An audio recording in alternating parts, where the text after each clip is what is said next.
Good morning बच्चों। Good morning. कैसे हो आप लोग? अच्छे हो? चलो शुरू करें आज की क्लास। बच्चों आज एक नया टॉपिक शुरू करना है, फाइनेंशियल प्लानिंग।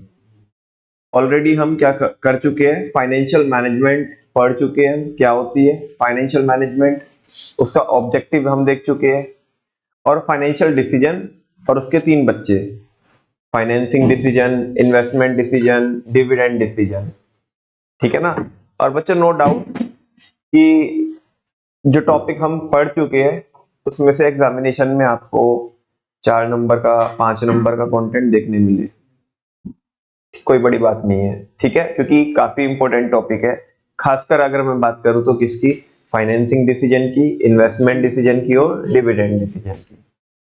मोटे मोटे तौर पर अगर मैं एक ही मिनट में सबको क्या कर दूं, खत्म कर दूं, डिस्काउंट कर दूं, तो ये ही कहूंगा कि फाइनेंसिंग डिसीजन में हम ये देखते हैं कि हमें पैसा कहां से उठाना है, इन्वेस्टमेंट में कहां पे लगाना है, और डिविडेंड में बांटना है या नहीं बांटना है, रोकना है। और तीनों के फैक्टर्स अफेक्टिंग होते हैं, और वो जो फैक्टर्स अफेक्टिंग होते हैं उनकी एमटी विधि, से यस और नो। वो एक बार एमटी अगर आप बता देंगे तो आज का एक बार मैं आगे का जो कार्यक्रम है वो चालू करता हूं। फैक्टर्स अफेक्टिंग फाइनेंसिंग डिसीजन, उसकी एमटी क्या थी? एसआरसीसी में सीटी ने 2 बार पढ़ा है, एसआरसीसी में सीटी ने 2 बार एफआर पढ़ा है।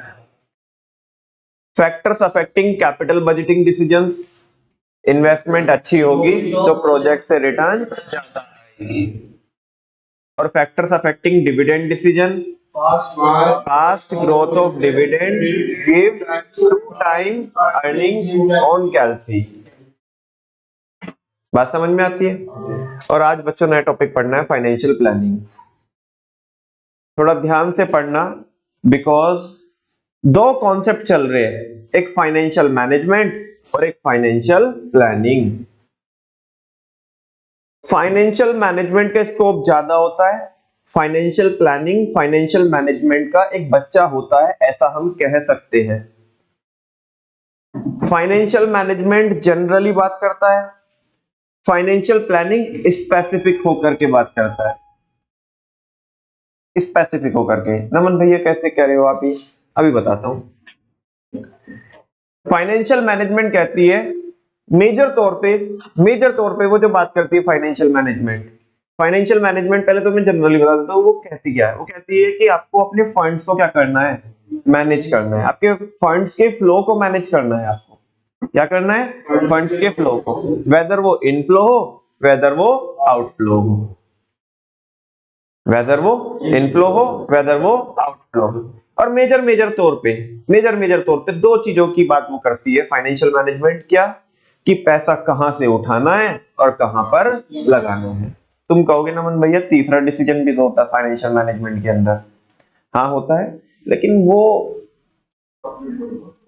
उतना ज्यादा जरूरी नहीं है जितना ज्यादा कौन जरूरी है, फाइनेंसिंग और इन्वेस्टमेंट। मैं बिल्कुल भी ये नहीं बोल रहा हूं कि जरूरी नहीं है, जरूरी है, लेकिन उनसे कंपैरिजन करने पे मैं सब बोल रहा हूं। हमने पढ़े भी थे उसके एस्पेक्ट्स क्या होते हैं, फाइनेंशियल मैनेजमेंट के 2 ही एस्पेक्ट होते हैं, मैंने वहां पे भी ये बात बोली थी आपको।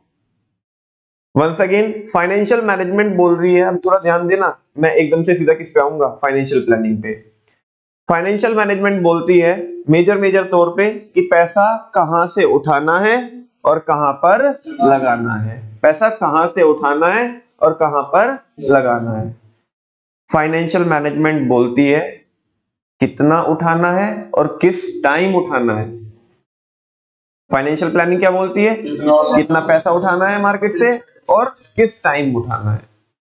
बिकॉज अगर जितनी अमाउंट चाहिए आप उतने फंड्स मार्केट से रेज नहीं कर पाए तो आपका प्रोजेक्ट नहीं लग पाएगा, और अगर आपने ज्यादा फंड्स रेज कर लिए मार्केट से तो आपकी क्या आएगी, कॉस्ट ऑफ फाइनेंस आएगी। क्या आएगी? Cost of finance. वो क्या होती है हम पढ़ के आए, कॉस्ट ऑफ फाइनेंस, फंड्स को यूज करने की कॉस्ट आएगी। फंड्स को यूज करने की कॉस्ट आएगी। ये तो रही बात किसकी, अमाउंट की, कि कितना पैसा मार्केट से उठाना है। ये दूसरी बात करती है फाइनेंशियल प्लानिंग कि कितना पैसा उठाना है, नहीं सॉरी कितने कौन से टाइम पे उठाना है। तो मैं बोल चुका हूं पहले, एक बात तो बोल चुका हूं ना कि कितना पैसा उठाना है, दूसरी बात करती है कि किस टाइम मार्केट से पैसा उठाना है। पैसा चाहिए था आज, आज मिल ही नहीं पाएगा पैसा मान ली, या हम मार्केट से पैसा रेज कर ही नहीं पा रहे आज के दिन पे, तो ये एक अच्छी सिचुएशन नहीं है। पैसा चाहिए हमारे को 3 महीने बाद, लेकिन मिल आज ही रहा है, 3 महीने बाद नहीं मिलेगा, तो ये भी सिचुएशन अच्छी नहीं है। बात समझ में आती है। तो फाइनेंशियल प्लानिंग किसकी बात कर रही है कि कितना पैसा रेज करना है और किस टाइम करना है, क्योंकि एडिक्वेट अमाउंट ऑन टाइम मिलनी बहुत जरूरी है। एडिक्वेट अमाउंट ऑन टाइम मिलनी बहुत जरूरी है, ये बात करते हैं फाइनेंशियल प्लानिंग। फाइनेंशियल प्लानिंग थोड़ा स्पेसिफिक हो जाती है, क्या हो जाती है, स्पेसिफिक। ये टू द पॉइंट बात करती है कि पैसा कितना उठाना है और किस टाइम उठाना है।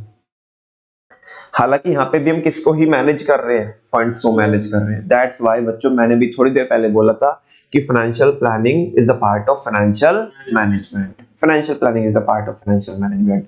नमन भैया तो फिर तो तुम्हारी ये जो हेडिंग है ये पिंक में होनी चाहिए थी। किस में होनी चाहिए थी, पिंक में। बिल्कुल सही बोल रहे हो बच्चों, ये पिंक में होनी चाहिए थी। फाइनेंशियल मैनेजमेंट का सब टॉपिक होना चाहिए था, लेकिन मैं इसको बिल्कुल ऑल टुगेदर डिफरेंट पढ़ाना चाहता हूँ, क्योंकि उसमें काफी सारे टॉपिक्स चल रहे हैं पहले, ठीक है ना।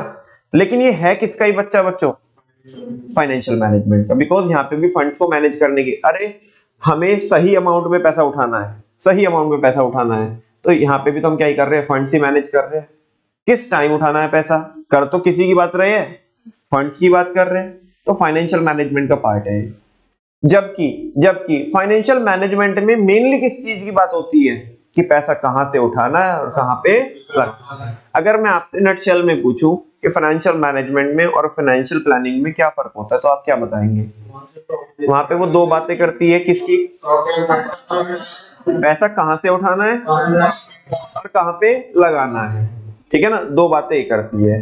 लेकिन वो जो पैसा उठाने की बात कर रहे हैं, है ना, वो कितना उठाना है, यानी कि तुम ये बोल सकते हो कि फाइनेंसिंग डिसीजन के अंदर जाकर के हमें क्या करनी होती है, फाइनेंशियल प्लानिंग करनी होती है। क्या करनी होती है, फाइनेंशियल प्लानिंग। क्योंकि जब हम फाइनेंशियल डिसीजन लेंगे तो विदाउट फाइनेंशियल प्लानिंग तो हम वो डिसीजन ले नहीं सकते। बिकॉज हम ये डिसाइड कर लेंगे कि कहां से पैसा उठाना है और फिर इन्वेस्टमेंट में देख ले कहां लगाना है, लेकिन जब हम फाइनेंसिंग डिसीजन ले रहे होंगे कि कहां से पैसा उठाना है, तो हमें ये भी साथ के साथ लगे हाथ ये भी डिसाइड करना पड़ेगा कितना पैसा उठाना है और किस टाइम उठाना है। जब हम ये चीज डिसाइड कर रहे होंगे तो इसका मतलब हम फाइनेंशियल प्लानिंग कर रहे हैं। क्या कर रहे हैं, और बेटा फाइनेंशियल प्लानिंग एक ब्लूप्रिंट होता है। क्या होता है, ब्लूप्रिंट किसका, जो हमारे फाइनेंशियल रिसोर्सेज है उनका क्या होता है, ब्लूप्रिंट होता है। ब्लूप्रिंट क्या होता है, मैं आपको ये कहूं कि सब्जेक्ट को अच्छे से पढ़ना है, मैं कहूं आपको सब्जेक्ट को अच्छे से पढ़ना है ना, तो ये मैनेजमेंट है। क्या है, मैनेजमेंट। मैंने वो सब्जेक्ट को अच्छे से पढ़ने के लिए उसके अंदर तुम्हें ब्लूप्रिंट बना के दिया। इस चैप्टर की एग्जामिनेशन में मार्क्स की इतनी कवरेज रहेगी, इस चैप्टर की इस यूनिट की इतनी रहेगी, इनमें से भी वेरी शॉर्ट इतने आएंगे, लॉन्ग इतने आएंगे, शॉर्ट इतने आएंगे, 1 मार्कर ये आएंगे, मैचिंग इतनी आएगी, fill in the blanks, true false and so on.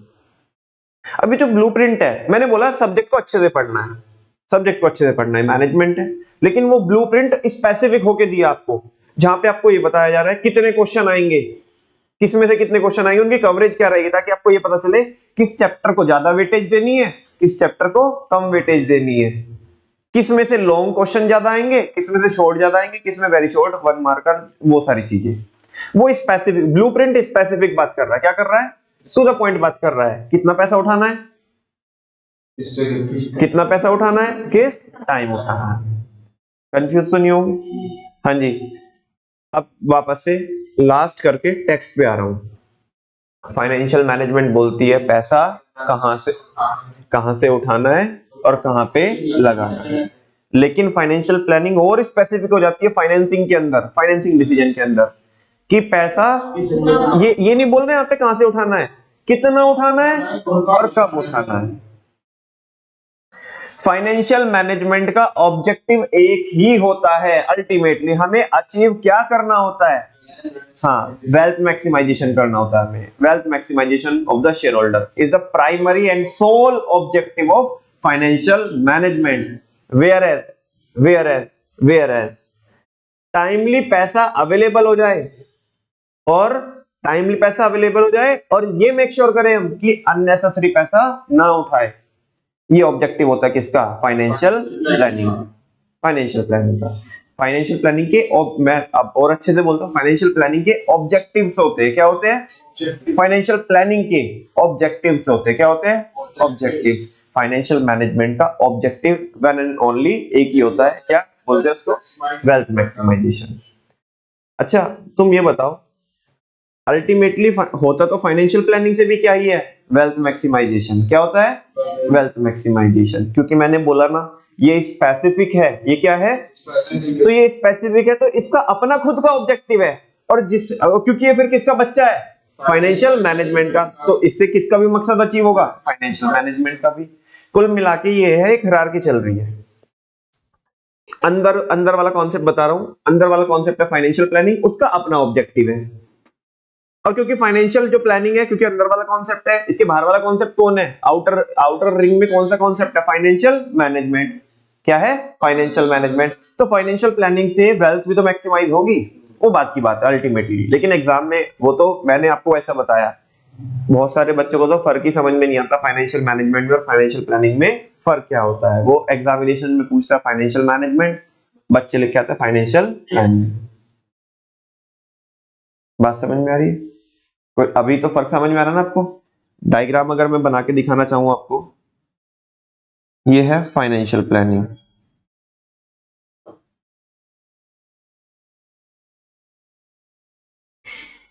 Financial planning इसका अपना ऑब्जेक्टिव होता है,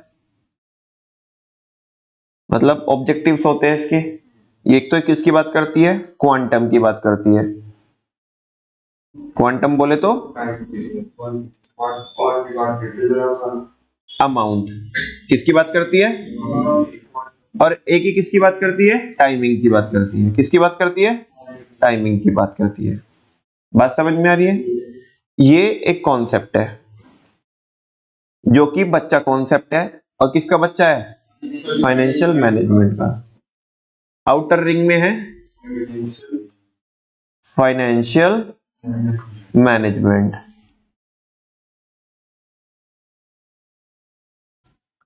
इसका अपना क्या होता है? ऑब्जेक्टिव होता है। और इसका ऑब्जेक्टिव क्या होता है? प्रॉफिट। हाँ, अभी तुमने एक चीज बोली है ना, ये मैं डिस्कस करूंगा। तुमने अच्छा करा कि ये बोल दिया।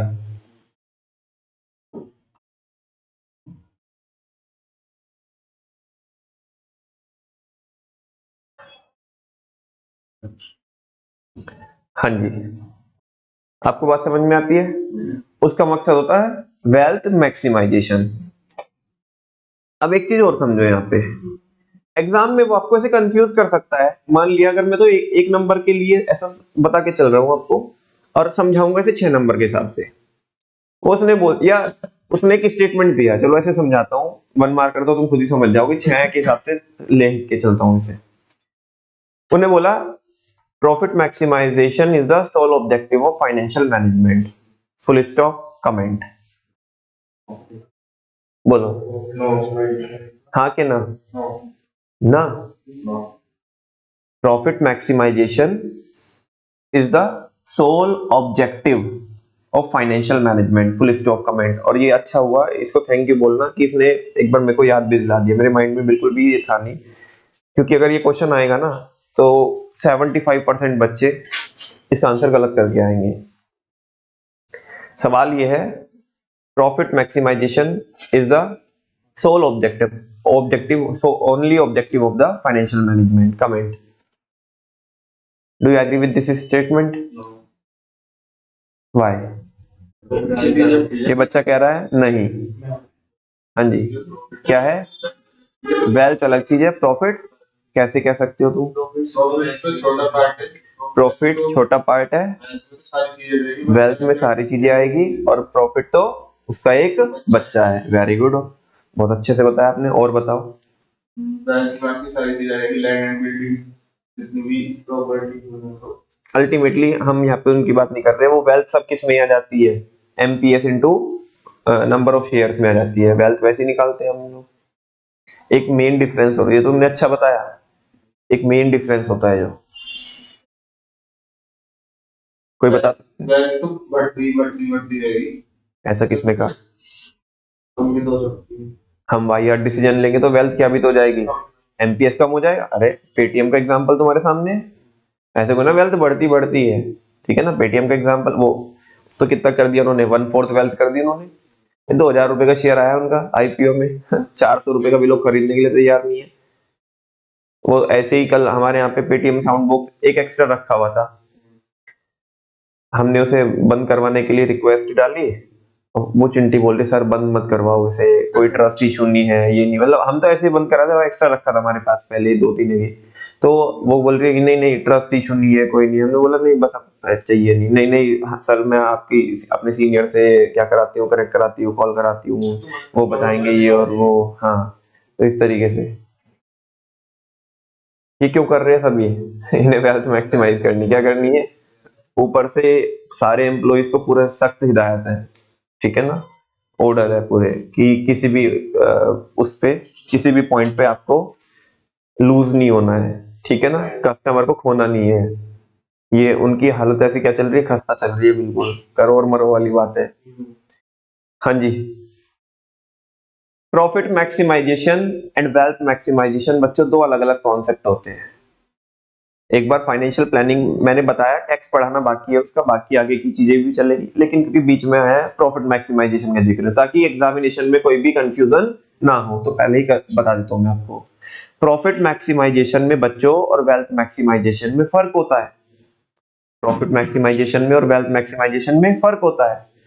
Profit maximisation is not the objective of financial management, rather wealth maximisation is the objective of financial management.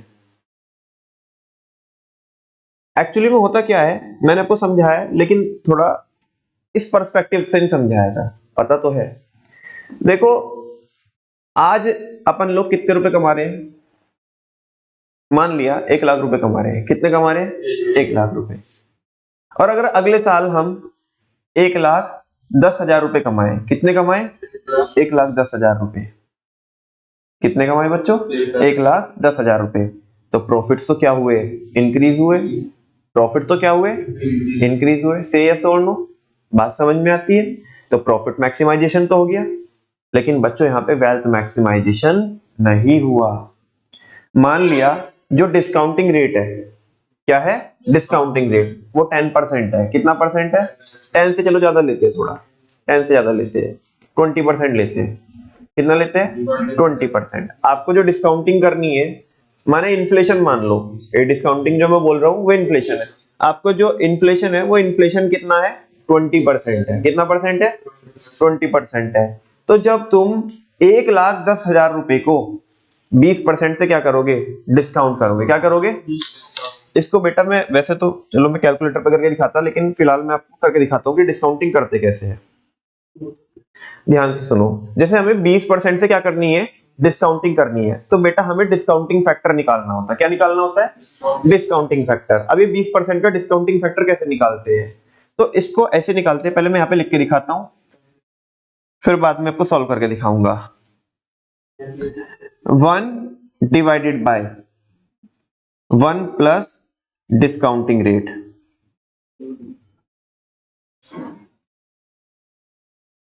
1 plus 1/1 plus discounting rate. तो जैसे 20% का डिस्काउंट रेट है, यानी कि इन्फ्लेशन रेट जो है 20% का है, तो ये कितना हो गया, 1/1 प्लस 20%। 20% को मैं क्या लिख सकता हूं, हाँ जी, 20% को एब्सोल्यूट नंबर में क्या लिख सकता हूं, 0.2। हाँ बोलो, 0.2 लिख सकता हूँ, नहीं लिख सकता हूँ, अरे डिवाइड बाय क्या करोगे, 100 कर दोगे, तो 0.2, तो ये हो जाएगा 1/1.2। इसका मतलब क्या है बच्चों, 1 रुपया, ये समझाया हुआ आपको, 1 रुपया अपने आप में 120% है, कितना परसेंट है, 120% है, तो 100% कितना होगा, ये दरअसल क्या है, दिक्कत किन बच्चों को आती है, जिन्होंने इंडेक्स नंबर नहीं पढ़ा हुआ है 11th क्लास में, उन्हें ये चीज समझने में दिक्कत आती है। हालांकि ये मैं कोई नई बार नहीं ये नई चीज नहीं बता रहा हूं मैं आपको, ये मैं आपको इसी बैच की बात कर रहा हूँ, कम से कम ये चौथी और पांचवी बार बता रहा हूँ मैं, और अलग अलग बार बताया, कभी इकोनॉमिक्स में बताया, कभी बिजनेस में बताया, एक बार तो अलग से ही क्लास लगाई थी कि 1 रुपया अपने आप में कितना है, 120% है, तो 100 कितना होगा, ठीक है ना। तो अब जैसे इसको हम सॉल्व करते हैं, 1 divided by 1.2 is equal to, कहने का मतलब ये है कि आज का जो 1 रुपया है, आज का जो 1 रुपया है वो 1 साल बाद के 1 रुपए के बराबर नहीं है। कहने का मतलब ये है कि जो 1 साल बाद हमें 1 रुपया मिलेगा, मैं बताना चाहूंगा कि अक्षिता भी बाद में देखेगी, तो इस कॉन्सेप्ट को ध्यान से समझना, बिकॉज एनपीवी में थोड़ा डाउट है, तो एनपीवी जब मैं समझाऊंगा तो ये चीज हेल्प करेगी और एनपीवी को समझाने में। हालांकि मैंने जब ओरिजिनली जो क्लास रिकॉर्ड करी थी उसमें एनपीवी बहुत अच्छे से समझाया था, दूसरी बार मैं नहीं कर पाया उतना, क्योंकि सामने बच्चों को आता था तो उन्होंने डाउट नहीं रेज किया। एक्चुअली में क्या होता है कि कॉन्सेप्ट भी कई बार जब समझ में आते हैं जब बच्चे डाउट पूछते हैं। अब मैंने तो, क्योंकि मैं तो अपने लेवल से पढ़ाऊंगा, ठीक है ना, लेकिन बच्चे को नहीं समझ में आएगा तो फिर मैं दूसरे तरीके से क्या करूंगा, कोशिश करूंगा, है ना। लेकिन जब मैंने रिपीटेशन में क्या करी, क्लास रिकॉर्ड करी, तो बच्चों को ऑलरेडी आता था, उन्होंने डाउट रेज नहीं किया, तो दैट्स व्हाई वहां पे ऐसा थोड़ा कॉन्सेप्ट लूज रह सकता है, तो इसको ध्यान से समझना। तो इसमें आया बेटा, ये आप देख रहे होंगे, आप थोड़ा अगर मैं दिखाऊं आपको तो 0.833 करके आया है नंबर। इसका मतलब क्या है कि 1 साल बाद जो 1 रुपया है उसकी आज की टर्म्स में अगर मैं वैल्यू निकालूं, आज की टर्म्स में, तो वो 83 पैसे है। कितने पैसे है? 83 पैसे। और मैंने इस साल तो 1 लाख रुपए कमाए थे, अगली बार कितने कमाए? 1.10। प्रॉफिट तो मैक्सिमाइज हुआ है बच्चों, प्रॉफिट तो मैक्सिमाइज हुआ है, लेकिन बेटा वेल्थ मैक्सिमाइज नहीं हुई, क्योंकि 1 रुपए की कीमत कितनी है, जो 1 साल बाद का 1 रुपया है उसकी आज कीमत कितनी है? 83 पैसे। तो मल्टीप्लाई बाय कर दूं किससे? 1,10,000 से, उसकी आज की कीमत निकल जाएगी कि नहीं निकल जाएगी? मल्टीप्लाई बाय 1,10,000, उसकी वैल्यू कितनी आई बेटा? 91,667 रुपए। 91,667, और राउंडिंग ऑफ का फर्क होगा, तूने वैसे ले लिया होगा, मैंने पूरा लिया है। 91,667। मुझे बताओ कहां पे प्रॉफिट मैक्सिमाइज हुआ? प्रॉफिट पिछले साल कितना था? 1 लाख। कितना था? 1 लाख। और इस बार एक्चुअल में वो जो proper time value of money को कंसीडर करोगे, ध्यान से सुनना जो मैं वर्ड बोल रहा हूं, टाइम वैल्यू ऑफ मनी। बेटा over the period of time money की वैल्यू क्या होती है? कम होती है, क्योंकि मार्केट में क्या रहती है? इन्फ्लेशन रहती है। क्या रहती है? इन्फ्लेशन। तो वो जो हमारे प्रॉफिट है, जो एक्चुअल में जो प्रॉफिट आए टाइम वैल्यू को कंसीडर करके, माने अगर वेल्थ को हम कंसीडर करें तो वेल्थ बेटा क्या हुई है? डिक्रीज हुई है। प्रॉफिट तो तुम्हें देखने में लग रहा होगा कि इंक्रीज हो गए, लेकिन प्रॉफिट तो इंक्रीज हो गए लेकिन वेल्थ इंक्रीज नहीं हुई। ये क्या हो गया बच्चों? ये हमारे 91,667 रुपए आए, तो हमारी क्या हो गई यहाँ पे? वेल्थ क्या हो गई? डिक्रीज हो गई। नमन भैया इससे क्या समझाना चाहते हो आप? बेटा इससे समझाना ये चाहता हूं कि 1 रुपए की वैल्यू अलग अलग पीरियड ऑफ टाइम पे अलग अलग नहीं, अलग अलग होगी, सेम नहीं रहेगी। और जो वेल्थ मैक्सिमाइजेशन का कॉन्सेप्ट है, वेल्थ मैक्सिमाइजेशन का जो कॉन्सेप्ट है वो किसको कंसीडर करता है? टाइम वैल्यू ऑफ मनी को कंसीडर करता है। वो टाइम वैल्यू ऑफ मनी को कंसीडर करता है, जबकि प्रॉफिट मैक्सिमाइजेशन का concept time value of money को कंसीडर नहीं करता। ये सबसे बड़ा डिफरेंस है प्रॉफिट मैक्सिमाइजेशन में और वेल्थ मैक्सिमाइजेशन में। इसका मैंने एग्जांपल दिया आपको, ये तो लिख के बता दिया, जो मैंने मुंह से बोल के एग्जांपल बताया वो आप आपकी उसमें profit maximisation versus wealth maximisation करके उसमें ये सारी चीजें लिख लेंगे कि वेल्थ मैक्सिमाइजेशन में सबसे ज्यादा फर्क होता है कि wealth maximisation considers the time value of money whereas profit maximisation doesn't do so. बात समझ में आ रही है? हाँ बोलो। तो अगर एग्जाम में ही आया कि profit maximisation is the objective of financial management, comment और 6 नंबर में, तो आप बोलोगे यार इसमें क्या करें हम, ठीक है ना। उसमें आपको लिखना है we don't agree with this statement and profit maximization is not the objective of financial management, rather wealth maximisation is the sole objective of financial management. और वो पूरा बताएंगे जो मैंने उधर वेल्थ मैक्सिमाइजेशन में बताया, और फिर बताओगे तो उसमें और बताओगे, उसमें और चीज क्या डालोगे कि profit maximisation does not consider the time value of money, whereas wealth maximization considers the time value of money।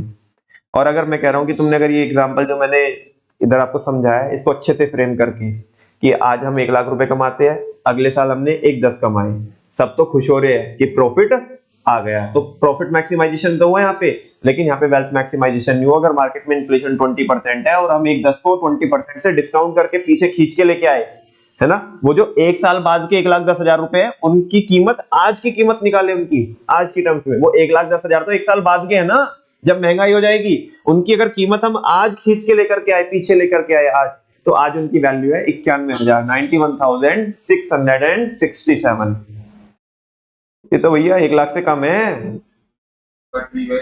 नमन भैया डिस्काउंटिंग रेट कम करना, जैसे जैसे डिस्काउंटिंग रेट कम करोगे ना ये 91,000 से 91,667 से ऊपर जाएगा। तभी मैंने शुरुआत में जो 10% एक बार बोला था ना कि 10% से मैंने 20% करा, 10% में आसपास आता, तुम्हें फिर कंफ्यूज हो जाते, इसीलिए मैंने इतना गैप ले लिया। समझ में आ रही है बात? तो ये चीज है। तो अभी एग्जाम में ध्यान रखने का है, प्रॉफिट मैक्सिमाइजेशन ऑब्जेक्टिव नहीं होता फाइनेंशियल मैनेजमेंट का, वेल्थ मैक्सिमाइजेशन होता है।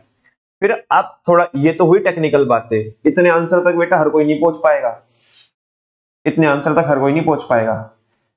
अगर तुम्हें अब जनरल बातें लिखनी है, नंबर तो नहीं भी मिलेंगे जो जनरल बातें लिखेंगे, लेकिन एक एग्जामिनर को खुश करने वाली तो बात होती है कि भाई तुम्हारी कॉपी में देखा कि अच्छा प्रॉफिट मैक्सिमाइजेशन और वेल्थ मैक्सिमाइजेशन में डिफरेंस बताया इस बच्चे ने, और वो टाइम वैल्यू ऑफ मनी की बात कर रहा है।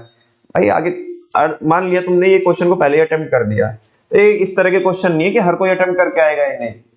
मैं कह रहा हूं कि तुम्हारी कॉपी को पूरी आगे पढ़ेगा भी नहीं कॉपी, क्योंकि तुमने अगर इसका आंसर लिखा तो समझो तुम्हारी नॉलेज तो होगी जब तुम इतना बता रहे हो, ठीक है ना। बाकी फिर जनरल बातें हो सकती है कि वेल्थ मैक्सिमाइजेशन क्या है, वाइडर कॉन्सेप्ट है, जबकि प्रॉफिट उसका एक बच्चा है, उसका एक पार्ट है ना। वो खाली एब्सोल्यूट अमाउंट की बात करता है, किसकी बात करता है, एब्सोल्यूट अमाउंट की बात करता है कि नंबर बढ़ रहे हैं कि नहीं बढ़ रहे हैं। सो 1 लाख से 1,10 हो रहे हैं, 1,25 हो रहे हैं, 1,50 हो रहे हैं, वो जस्ट इसकी बात कर रहा है। जबकि वेल्थ मैक्सिमाइजेशन डिस्काउंटिंग की भी बात करती है, किसकी बात करती है, डिस्काउंटिंग। बात समझ में आ रही है?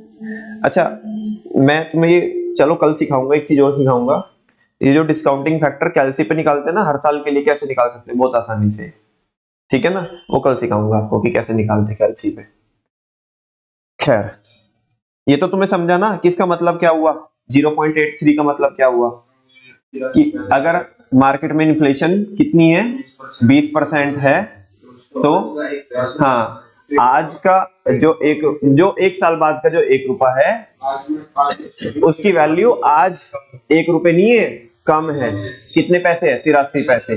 कितने पैसे, मान लिया अगर 2 साल हो गए होते तो और भी इसकी वैल्यू क्या हो जाती, कम हो जाती। मतलब अगर ये 1,10 हमें 2 साल बाद मिलने होते तो हमें 2 बार डिस्काउंटिंग करनी होती बेटा, इसकी वैल्यू क्या हो जाती, इसकी ऐसे पावर 2 हो जाती, क्या हो जाती, इसकी पावर 2। बात समझ में आ रही है? तो वैसा 3 साल होते तो इसकी पावर 3। अब इसको कैलकुलेटर पे बहुत अच्छे से बहुत एफिशिएंटली कैसे सॉल्व करते वो कल सिखा दूंगा मैं आपको, आज मेरे पास कैलसी वो घर है, ठीक है ना। वैसा इतनी बात समझ में आती है आपको, आगे चल सकते हैं। अब आते हैं come to the point, main point. और सॉरी बच्चों कि मैंने बीच में एकदम से मैं कहीं पे था और बीच में मैं फिर कहीं पे आ गया, वो बस बात ये कि वो उसने बोला तो एकदम मेरे को लगा कि हाँ ये बताना चाहिए, अदरवाइज तो शायद मेरे माइंड में आता भी ना और ना ही आपको बता रहा होता मैं, ठीक है ना। वापस से आ जाते हैं फाइनेंशियल प्लानिंग पे, किस पे आ जाते हैं, नमन भैया आज तो कुछ पढ़ा है नहीं, हाँ जी आज तो कुछ पढ़ा है नहीं, क्यों पढ़ा है, आपको फाइनेंशियल मैनेजमेंट में और फाइनेंशियल प्लानिंग में फर्क बताया, उसके ऑब्जेक्टिव में इसके ऑब्जेक्टिव्स में फर्क बताया, और वेल्थ मैक्सिमाइजेशन में और प्रॉफिट मैक्सिमाइजेशन में फर्क बताया। अच्छा कौन एग्जैक्ट कॉन्सेप्ट है, वेल्थ मैक्सिमाइजेशन क्या प्रॉफिट मैक्सिमाइजेशन, सही रिजल्ट किससे मिलेंगे आपको, वेल्थ मैक्सिमाइजेशन से, किससे, प्रॉफिट मैक्सिमाइजेशन तो एक छलावा हो सकता है। क्या हो सकता है? जहाँ पे जस्ट तुम्हें नंबर बढ़े हुए दिख रहे हैं लेकिन एक्चुअल में वो नंबर बढ़े हुए नहीं है, नुकसान हो सकता है। जैसे इस वाले केस में मैंने करके दिखाया तुम्हें। क्या? हाँ, बहुत, मैं समझ गया क्या बोल रहे हो, बिल्कुल सही बोल रहा है बच्चा। देखो, अब जैसे प्रॉफिट मैक्सिमाइजेशन है, ये हालांकि मैंने समझाया हुआ, जो तुम बोल रहे हो मैंने समझाया हुआ है, लेकिन इससे रिलेट करके नहीं बताया हुआ है, तो वो करना चाहिए। हालांकि चलो ठीक है, बच्चे कर भी सकते थे अपने अपने आप से, अगर थोड़ा सोचते माइंड से, कोई बात नहीं। जैसे बच्चों में हमेशा बात करता हूँ, कल भी मैं इस चीज की बात कर रहा था कि प्रॉफिटेबल होना और कैश में होना, ये फर्क होता है। तुमने सेल करी और सेल करी क्रेडिट सेल, प्रॉफिट तो मैक्सिमाइजेशन हो जाएगा। बुक्स में तो क्या दिख रहे हैं? प्रॉफिट दिख रहे हैं। मुझे बता दो, सारे लेके भाग गए पैसा, एक ने भी नहीं दिया, एक ने भी नहीं, वेल्थ मैक्सिमाइज होगी? अरे अगले इस साल तो तुमने क्या कर दिया, इस साल तो प्रॉफिट मैक्सिमाइजेशन कर दिया, और खाली प्रॉफिट मैक्सिमाइजेशन पे खुश हो रहे हो। शेयर होल्डर को प्रॉफिट मैक्सिमाइजेशन के ऊपर डिसीजन नहीं लेना चाहिए, सारे खुश हो रहे हैं प्रॉफिट मैक्सिमाइजेशन को देखकर, प्रॉफिट मैक्सिमाइज प्रॉफिट मैक्स, अगली बार प्रोविजन की एंट्री डालते फिर रहे और बैड डेट्स की एंट्री डालते फिर रहे। पकड़ लो प्रॉफिट, इसको प्रॉफिट को। बात समझ में आ रही है? अब क्या कीजिएगा, अब वेल्थ क्या हो गई, डिक्लाइन हो गई। बात समझ में आ रही है ना? अब ऐसे घूमना पड़ेगा फालतू में। तो दैट्स व्हाई बेटा, प्रॉफिट मैक्सिमाइजेशन एक चिंदी चीज है, वेल्थ मैक्सिमाइजेशन एक अच्छा कॉन्सेप्ट है ना, पढ़ने जैसा कॉन्सेप्ट है, समझने समझाने जैसा कॉन्सेप्ट है, क्योंकि वो किसको कंसीडर करता है, टाइम वैल्यू ऑफ मनी को। वो ये बोलता है आज के 1 रुपए की कीमत 1 साल बाद के 1 रुपए की कीमत के बराबर नहीं है, ठीक है ना? जबकि प्रॉफिट मैक्सिमाइजेशन ऐसा कुछ बोलता नहीं है। ये मैं आगे चल करके बच्चों नोट्स में भी ऐड करूंगा ये चीज, ठीक है? मतलब जिस भी बार पूछेगा ना ये चीज, बच्चे अगर मान ले 6 नंबर में पूछ लिया, मैं कह रहा हूं कि 2-2 नंबर मुश्किल से स्कोर कर पाएंगे, और आधे बच्चे तो हाँ बोल के आएंगे, उन्हें समझेगा ही नहीं, उन्हें ये याद ही यही आएगा कि हाँ फाइनेंशियल मैनेजमेंट का ऑब्जेक्टिव क्या होता है, वो होता है प्रॉफिट मैक्सिमाइजेशन। वो बोलेंगे हाँ इससे तो प्रॉफिट मैक्सिमाइजेशन होता है, हम ये देखते हैं पैसा कहाँ से उठाना है, कहाँ पे लगाना है, इससे प्रॉफिट मैक्सिमाइज होता है, ये वो पूरा भर के आएंगे, वो वेल्थ की कोई बात ही नहीं होगी। और इस पे तो एक बहुत बड़ा सा कट लगाएगा, काटा लगाएगा, काटा लगा, ठीक है ना? फिर बोलना तुम उई माँ। हाँ जी, चलो फाइनेंशियल प्लानिंग देखते हैं बच्चों। Financial planning is the process of planning the financial activities of an organisation. अरे वाह, बहुत भारी है भाई, बहुत भारी है, तुम्हें समझेगा नहीं। ये टॉपिक को पढ़ रहे हो ना अभी, जैसे है ना, ऐसे ही समझना कि प्लानिंग पढ़ रहे हैं, बस प्लानिंग में क्या घुसेड़ दी उसने फाइनेंस घुसेड़ दिया उसने, ठीक है ना? मतलब बात करेगा किसकी, वो पैसों की, है ना, और उसके बारे में प्लानिंग कर रहा है। तुम देख अभी आगे देखोगे ना, तुम्हें ऐसा लगेगा प्लानिंग पढ़ रहे हैं, क्या पढ़ रहे हैं, लेकिन शब्द प्लानिंग जब हम पढ़ रहे थे वहां पे कहीं भी फाइनेंस का यूज नहीं हुआ है, फंड्स का यूज नहीं हुआ। यहाँ पे बार बार उसके साथ में एक वर्ड का यूज करेगा, फाइनेंशियल, फंड्स, अमाउंट, मनी, तो इस तरह की बातें करेगा। तो कह रहे हैं फाइनेंशियल प्लानिंग एक ऐसी प्रोसेस होती है जहां पे आप प्लानिंग करते हो द फाइनेंशियल एक्टिविटीज। किसको प्लान करते हो? फाइनेंशियल एक्टिविटीज को प्लान करते हो। बेटा मैनेजमेंट बड़ा कॉन्सेप्ट होता है, ऐसे भी समझ सकते हो, मैनेजमेंट, फाइनेंशियल मैनेजमेंट है ना, मैनेजमेंट बड़ा कॉन्सेप्ट है, तो प्लानिंग तो जस्ट उसका एक क्या है, बच्चा है। तभी तो मैं बोल रहा हूँ कि फाइनेंशियल मैनेजमेंट का बच्चा कौन है, फाइनेंशियल प्लानिंग। और खासकर ये जो फाइनेंशियल प्लानिंग यूज होती है वो कब में यूज होती है, जब हम फाइनेंसिंग डिसीजन ले रहे होते हैं। क्या ले रहे होते हैं? Financial planning is the process of planning the financial activities of an organisation. अपने ऑर्गेनाइजेशन की फाइनेंशियल एक्टिविटीज को प्लान करना ही क्या होती है, उसकी प्रोसेस को बोलते हैं फाइनेंशियल मैनेजमेंट, ताकि हम क्या अचीव कर सके, to achieve its basic financial objective, ताकि हम इसके जो बेसिक जो फाइनेंशियल ऑब्जेक्टिव है वो हम अचीव कर सके। The main purpose of financial planning, देखो बेसिक ऑब्जेक्टिव तो है हमारा, जो फाइनेंशियल बेसिक ऑब्जेक्टिव है वो है वेल्थ मैक्सिमाइजेशन, क्या है, लेकिन फाइनेंशियल प्लानिंग के मेन पर्पस क्या है, मेन उसके ऑब्जेक्टिव्स क्या है, the main purpose of financial planning, उसका मेन पर्पस। बेटा बेसिक में और मेन में फर्क होता है, बेसिक तो रहेगा ही रहेगा, वो तो फाइनेंशियल मैनेजमेंट का है, लेकिन इसे क्यों कर रहे हैं, बिल्कुल इसे क्यों कर रहे हैं, इसका मेन पर्पस है। समझ में आ रही है? ऐसे दोनों को एक मत समझ लेना बेटा। जो बच्चे केवल इसको बिजनेस स्टडीज को केवल थियरी के जैसा देखते हैं, किसके जैसा देखते हैं, थियरी के जैसा देखते हैं, वो इसमें कभी फर्क निकाल ही नहीं पाएंगे कि बेसिक पर्पस क्या है, मेन पर्पस, वो सबको एक जैसे लपेट देंगे। और बच्चों, ये मैं आपको ये सच बता रहा हूं आपको कि जो बच्चों के कॉन्सेप्ट 11th और 12th में लूज होते हैं ना, वो आगे चल करके उन्हें दिक्कत होती है। अभी मेरे पास किसी तो एक पेरेंट का फोन आया कि जे हमारी बच्ची इकोनॉमिक्स में वीक है और अभी उसका सीए फाउंडेशन का रिजल्ट आया कि वो इकोनॉमिक्स में रह इसलिए गई सीए फाउंडेशन में बिकॉज इकोनॉमिक्स में क्लियर नहीं कर पाई, बाकियों में क्या कर लिया, क्लियर कर लिया।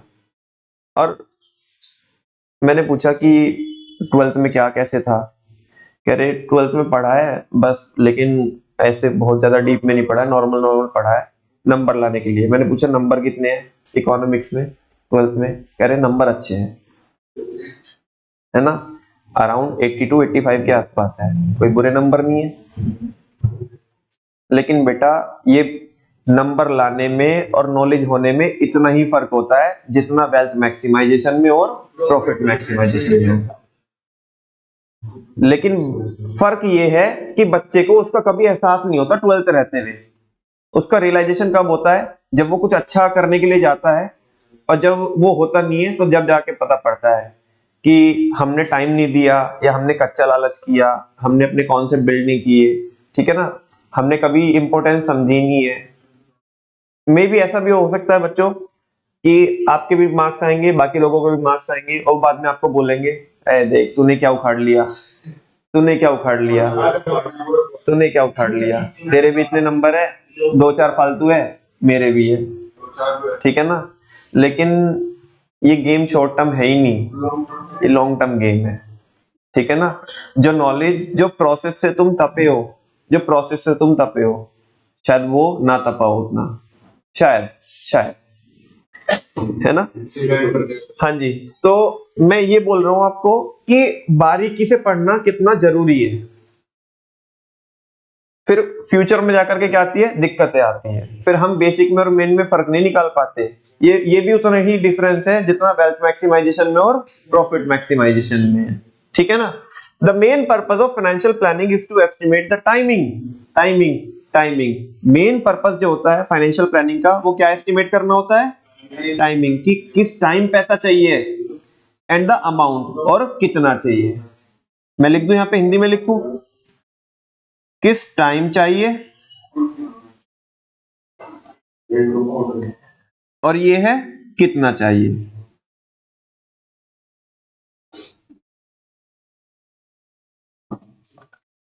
अरे नमन भैया, फाइनेंशियल मैनेजमेंट भी तो यही बोलती है। वो बोलती है कहां से उठाए और कहां लगाए, ठीक है ना। किस सोर्स से पैसा उठाए, किस सोर्स से पैसा उठाए, और कहां पे इन्वेस्ट करे, फर्क है दोनों में बेटा। Financial planning is the process of estimating the fund requirement. अभी की बात को देखो घुमा घुमा के बोलेगा, और एक केस स्टडी के लिए बहुत इंपॉर्टेंट है ये जो वर्ड अलग अलग चल रहे हैं। जैसे टाइमिंग, अगर हम टाइमिंग और अमाउंट की बात करें तो समझ जाना किसकी बात कर रहा है, फाइनेंशियल प्लानिंग की बात कर रहा है। वेल्थ की बात करें तो समझ जाना फाइनेंशियल मैनेजमेंट की बात कर रहा है। कह रहा है कि फाइनेंशियल प्लानिंग एक ऐसी प्रोसेस होती है जहां पे हम एस्टिमेट करते हैं किसकी रिक्वायरमेंट को, फंड्स की रिक्वायरमेंट को। अब ये वाला जो बुलेट है ना, ये वाला बुलेट तुम्हें एहसास कराएगा कि how financial planning is connected with financing decision, how financial planning is connected with financial decision. ये वाला बुलेट आपको ये एहसास कराएगा फाइनेंशियल प्लानिंग एक ऐसी प्रोसेस होती है जहां पे आप फंड की रिक्वायरमेंट को एस्टिमेट करते हो। मुझे बताओ, इसको अगर तुम्हें एक ही शब्द में एक्सप्लेन करना हो, जितने मैंने ये मार्क किए वर्ड, येलो से करता हूं वो भी सिर्फ येलो हाइलाइटर से, ये जो वर्ड्स है इनको तुम्हें अगर एक ही शब्द में बोलना, वन वर्ड में बोलना हो तो क्या बोलेगा, raise your hand. Financial planning is the process of, ये बताना है जो येलो में, एस्टिमेटिंग द फंड रिक्वायरमेंट्स, है ना। बाकी लोग भी जो ऑनलाइन भी देखेंगे वो भी बताए, अपनी कॉपी में लिखे, ठीक है ना, या उसके नीचे बताए कि हाँ भाई इसके लिए हम वन वर्ड क्या यूज कर सकते हैं। Estimating the fund requirements, estimating the fund requirements, estimating the fund requirement, बोलो वन वर्ड में बताना है। वो तो 4 शब्द तो वहां उधर लिखे भी है। टाइमिंग की बात कर रहा है, हाँ, अमाउंट की बात कर रहा है, किसकी बात कर रहा है? अमाउंट की। एस्टिमेटिंग द फंड रिक्वायरमेंट, इसको हिंदी में बोलो ना, एस्टिमेटिंग द फंड रिक्वायरमेंट को हिंदी में कैसे कैसे कन्वर्ट करोगे तुम? ये एस्टिमेट करना कितना पैसा चाहिए, टाइम की बात कर रहा है, कितना पैसा चाहिए, तो अमाउंट की बात कर रहा है। किसकी बात कर रहा है? अमाउंट की। आप लिख सकते हो यहाँ पे, ये अमाउंट की बात कर रहा है। Specifying the sources of funds, specifying the sources of fund, ये किसकी भी बात करता है? फाइनेंशियल प्लानिंग,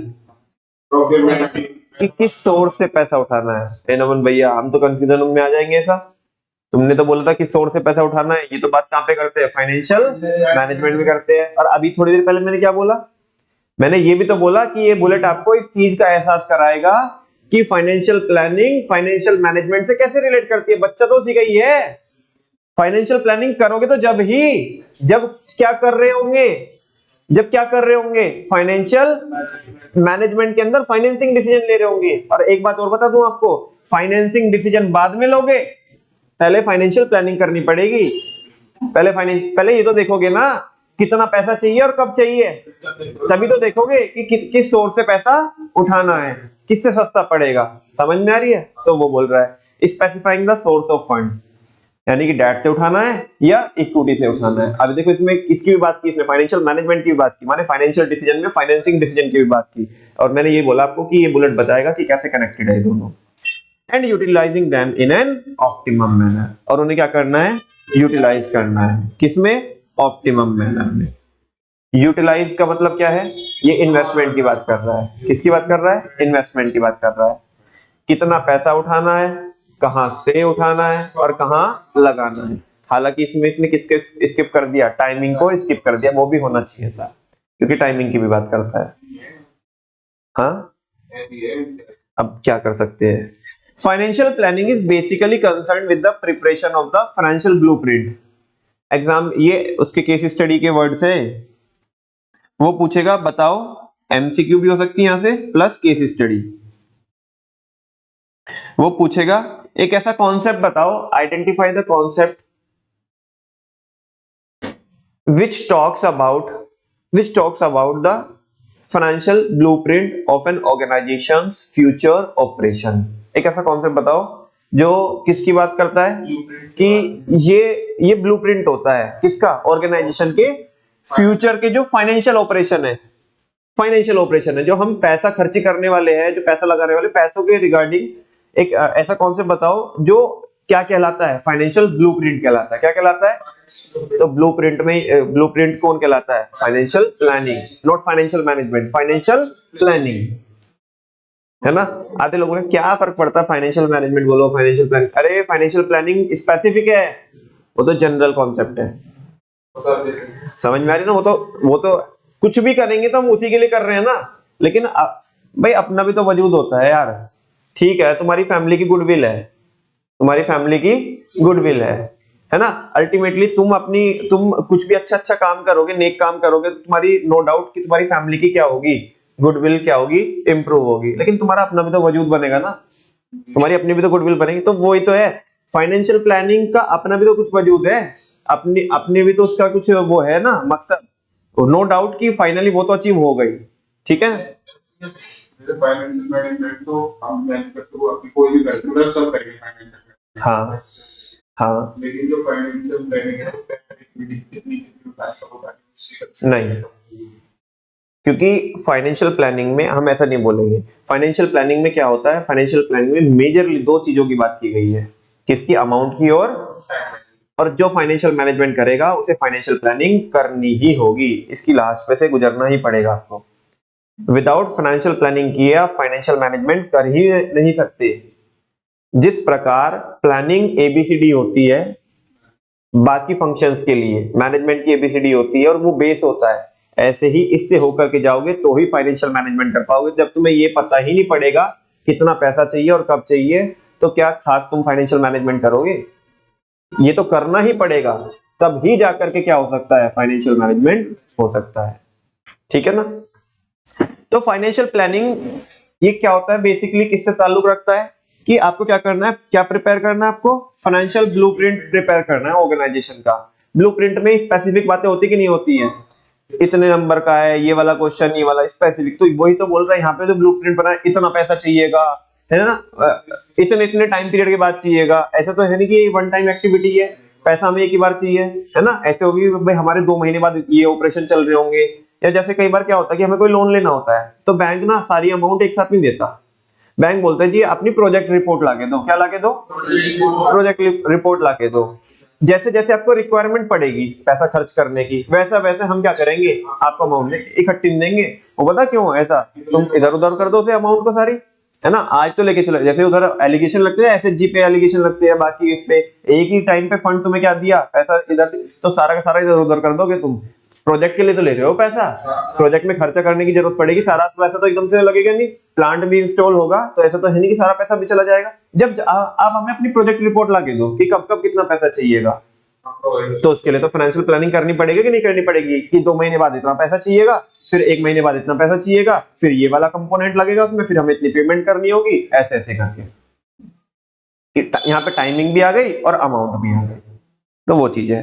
तो फाइनेंशियल ब्लूप्रिंट बनाना वो हम किस में करते हैं ऐसा कार्यक्रम, फाइनेंशियल प्लानिंग में। किसमें, फाइनेंशियल प्लानिंग में। बच्चों सही बता रहा हूं मैं आपको, बहुत डीप में पढ़ रहे हैं, और किसी को भी एक रत्ती भर भी इस चैप्टर को रटने की जरूरत नहीं है। और अगर तुम्हें इस चैप्टर को रटना पड़ रहा है ना, तो कहीं ना कहीं मेरी तपस्या में, जैसे मोदी जी बोलते हैं ना कि हमारी तपस्या में क्या रह गई होगी, कमी रह गई होगी, तो ऐसे मैं बोलता हूँ कि मेरी कमी है कि मैं आपको नहीं समझा पाया। रटना नहीं है इसमें बिल्कुल भी, लोग रटते, रटना नहीं है, आपको समझना है। समझ के करोगे तो हाथ खुद पे कुछ चलेगा, इतने कॉन्सेप्ट निकल के आएंगे, इतना कंटेंट निकल के आएगा, तुम बोलोगे क्या तो रोकूं और क्या तो मैं लिखूं इसमें। और अगर रटने की कोशिश करोगे तो मैं कह रहा हूं 2 लाइन भी तुम मुश्किल से इसमें निकाल के दिखा दो, निकाल ही नहीं सकते। ये रटने वाला सब्जेक्ट नहीं है, ये रटने वाला चैप्टर नहीं है, समझने वाला है। सारे ही चैप्टर ऐसे हैं, और इसके लिए तो मैं खासकर बोल रहा हूँ, है ना। लोग बोलते हैं मजा नहीं आ रहा हमें थियरी में, हमें समझ में नहीं आता, साला कैसे मजा नहीं आता थियरी में। तुम जब उसके अंदर जा जाके घुस घुस के पढ़ोगे विद एग्जांपल, एक एक टेक्स्ट हो, तो क्यों नहीं समझ में आएगा, आएगा समझ में। Finally objectives of financial planning, उसके ऑब्जेक्टिव क्या है फाइनेंशियल प्लानिंग के। एक ही बात मैं कह रहा हूं, कुछ नया नहीं है, 2 ही शब्द है, उन पे ही पूरा टेक्स्ट लिखा हुआ है, amount timing, amount timing, amount, amount को क्वांटम बोलो, ठीक है ना, quantum timing, quantum time. Quantum को देख करके घबराना नहीं है, कभी सोचो इतना भारी भरकम शब्द आ गया, क्वांटम का मतलब क्वांटिटी, अमाउंट, वैसा। Financial planning aims to achieve, एक चीज और रियलाइज कराऊं आपको, ऑब्जेक्टिव्स, ऑब्जेक्टिव्स, ऑब्जेक्टिव्स पहले भी बताया था। हाँ, फाइनेंशियल प्लानिंग के ऑब्जेक्टिव्स है, फाइनेंशियल मैनेजमेंट का ऑब्जेक्टिव है। हाँ, तो financial planning aims to achieve the following objectives, इसके ये ऑब्जेक्टिव्स है जो इसको अचीव करने होते हैं। टू एंश्योर, आपको ये मेक श्योर करना है कि availability of funds whenever required, कि पैसा मिल जाए, पैसा मिल जाए जब हमें। मैं आपको पूछना चाहता हूं, ये अमाउंट की बात कर रहा है, टाइमिंग की बात कर रहा है, वेरी गुड, ये टाइमिंग की बात कर रहा है, किसकी बात कर रहा है, टाइमिंग की। मैं इधर लिख भी देता हूं, टाइमिंग। दूसरा ऑब्जेक्टिव क्या है, to ensure that unnecessary finance is not raised, आपको ये मेक श्योर करना है कि बेफालतू में पैसा ना उठाया हो, बेफालतू में पैसा ना उठाए, वेस्ट जाएगा। तो ये किसकी बात कर रहा है, वेरी गुड, अमाउंट की बात कर रहा है। किसकी बात कर रहा है, अमाउंट की बात कर रहा है। ये ही 2 ऑब्जेक्टिव होते हैं फाइनेंशियल प्लानिंग के। देखते हैं बच्चों, पहले के बारे में बता रहा है, to ensure availability of funds whenever required. Financial planning basically aims to ensure that, financial planning ये मेक श्योर करती है, ये चेक करती है कि इनफ फंड्स आर अवेलेबल, कि जितना हमें पैसा चाहिए उतना अवेलेबल है। अभी बात पूरी नहीं हुई, ये तो अमाउंट की बात कर रहा है, जबकि तुम बोलोगे हेडिंग कौन सी है, टाइम की है, तो ये तो गलत है। अरे नहीं, वो अभी उसी चीज को पूरा करके बोलेगा ना। ये हमें मेक श्योर करना है कि हमें प्रॉपर फंड्स जितने चाहिए उतने मिल जाए, available for different purpose such as the purchase of assets, day to day business activities etcetera. बात समझ में आई?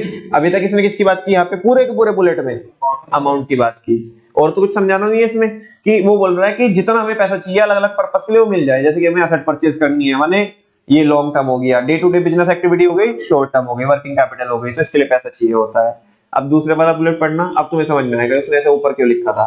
अपार्ट फ्रॉम दिस, ये तो है ही है, ये तो है ही है, there is a need to estimate, इससे अलग आपको क्या भी करना है, आपको जरूरत है कि आपको टाइमिंग क्या करनी है, एस्टिमेट करनी है। At which these funds are to be made available, किस समय आपको ये फंड्स चाहिए होंगे, आपके पास अवेलेबल हो भी जाएंगे या नहीं भी हो जाएंगे। If funds are not available at the right time, then the firm will not be able to complete its investment proposals। अगर आपको टाइम पे पैसा मिलेगा ही नहीं, फर्म को पैसा टाइम पे मिलेगा ही नहीं, तो फर्म क्या नहीं कर पाएगी, अपने इन्वेस्टमेंट प्रपोजल्स को कंप्लीट कर ही नहीं पाएगी। प्रोजेक्ट तो आज लगाना है, पैसा मिलेगा 3 महीने बाद, 4 महीने बाद, तो बताओ कैसे लगाएंगे।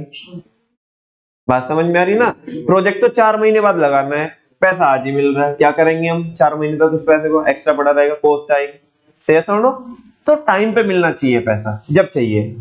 नेक्स्ट है दूसरा ऑब्जेक्टिव है to ensure that unnecessary finance is not raised, कि बेफालतू में पैसा आप क्या ना करो, रेज ना। बेटा एक बात बता दूं, जितना बुरा कम पैसा मिलना है, जितना बुरा कम पैसा मिलना है, उससे ज्यादा बुरा ये है कि पैसा ज्यादा मिलना है।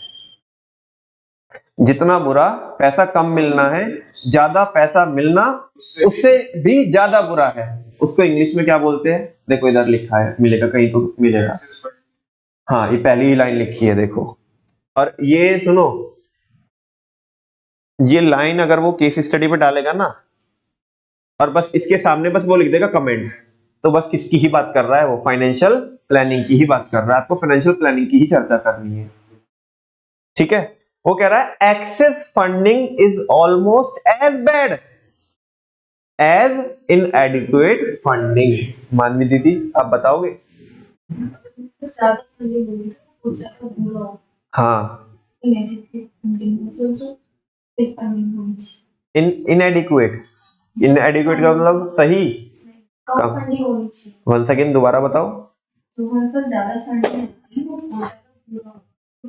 जितना कम फंडिंग है हाँ उतना ही बुरा होगा, जितने ऊपर ज्यादा उतना ही, हाँ चलो सही है, बिल्कुल ठीक बोल रहे हो। और थोड़े से अच्छे से शब्दों में कोई पीछे बताना चाहेगा, पंडित जी बताओगे। ज्यादा फंडिंग होने से नुकसान होगा, नहीं जितना कम फंडिंग होने से। वेरी गुड, अदिति समझ में आ रहा है तुम्हें, बाकी बच्चों को समझ में आ रहा है, इधर कन्हैया पीछे, भाई जैन साहब इधर, सारे लोगों को आ रहा है ना समझ में। कह रहा है कि उतना ही बुरा है, ज्यादा पैसा होना भी उतना ही बुरा है जितना कम होना है, जितना कम होना है। Excess funding is almost as bad, मैं तो कह रहा हूं उससे ज्यादा ही बुरा है, फालतू की कॉस्ट आएगी। एक्सेस फंडिंग उतना ही क्या है, उतना ही बुरा है एज इनएडिक्वेट फंडिंग, जितना कौन है, इनएडिक्वेट फंडिंग, मतलब पैसा कम मिला तो भी बुरा, ज्यादा मिला तो फिर क्या होना चाहिए, जितना चाहिए उतना ही मिलना चाहिए, ठीक है ना। क्योंकि कम मिलेगा तो जिंदगी में, हाँ जिंदगी अधूरी रह जाएगी, ठीक है ना, तृप्त नहीं हो पाओगे, और फालतू मिल गया तो फिर वो अय्याश बन जाओगे, ठीक है ना। तो जितना है, जितना चाहिए उतना ही मिले, बिल्कुल।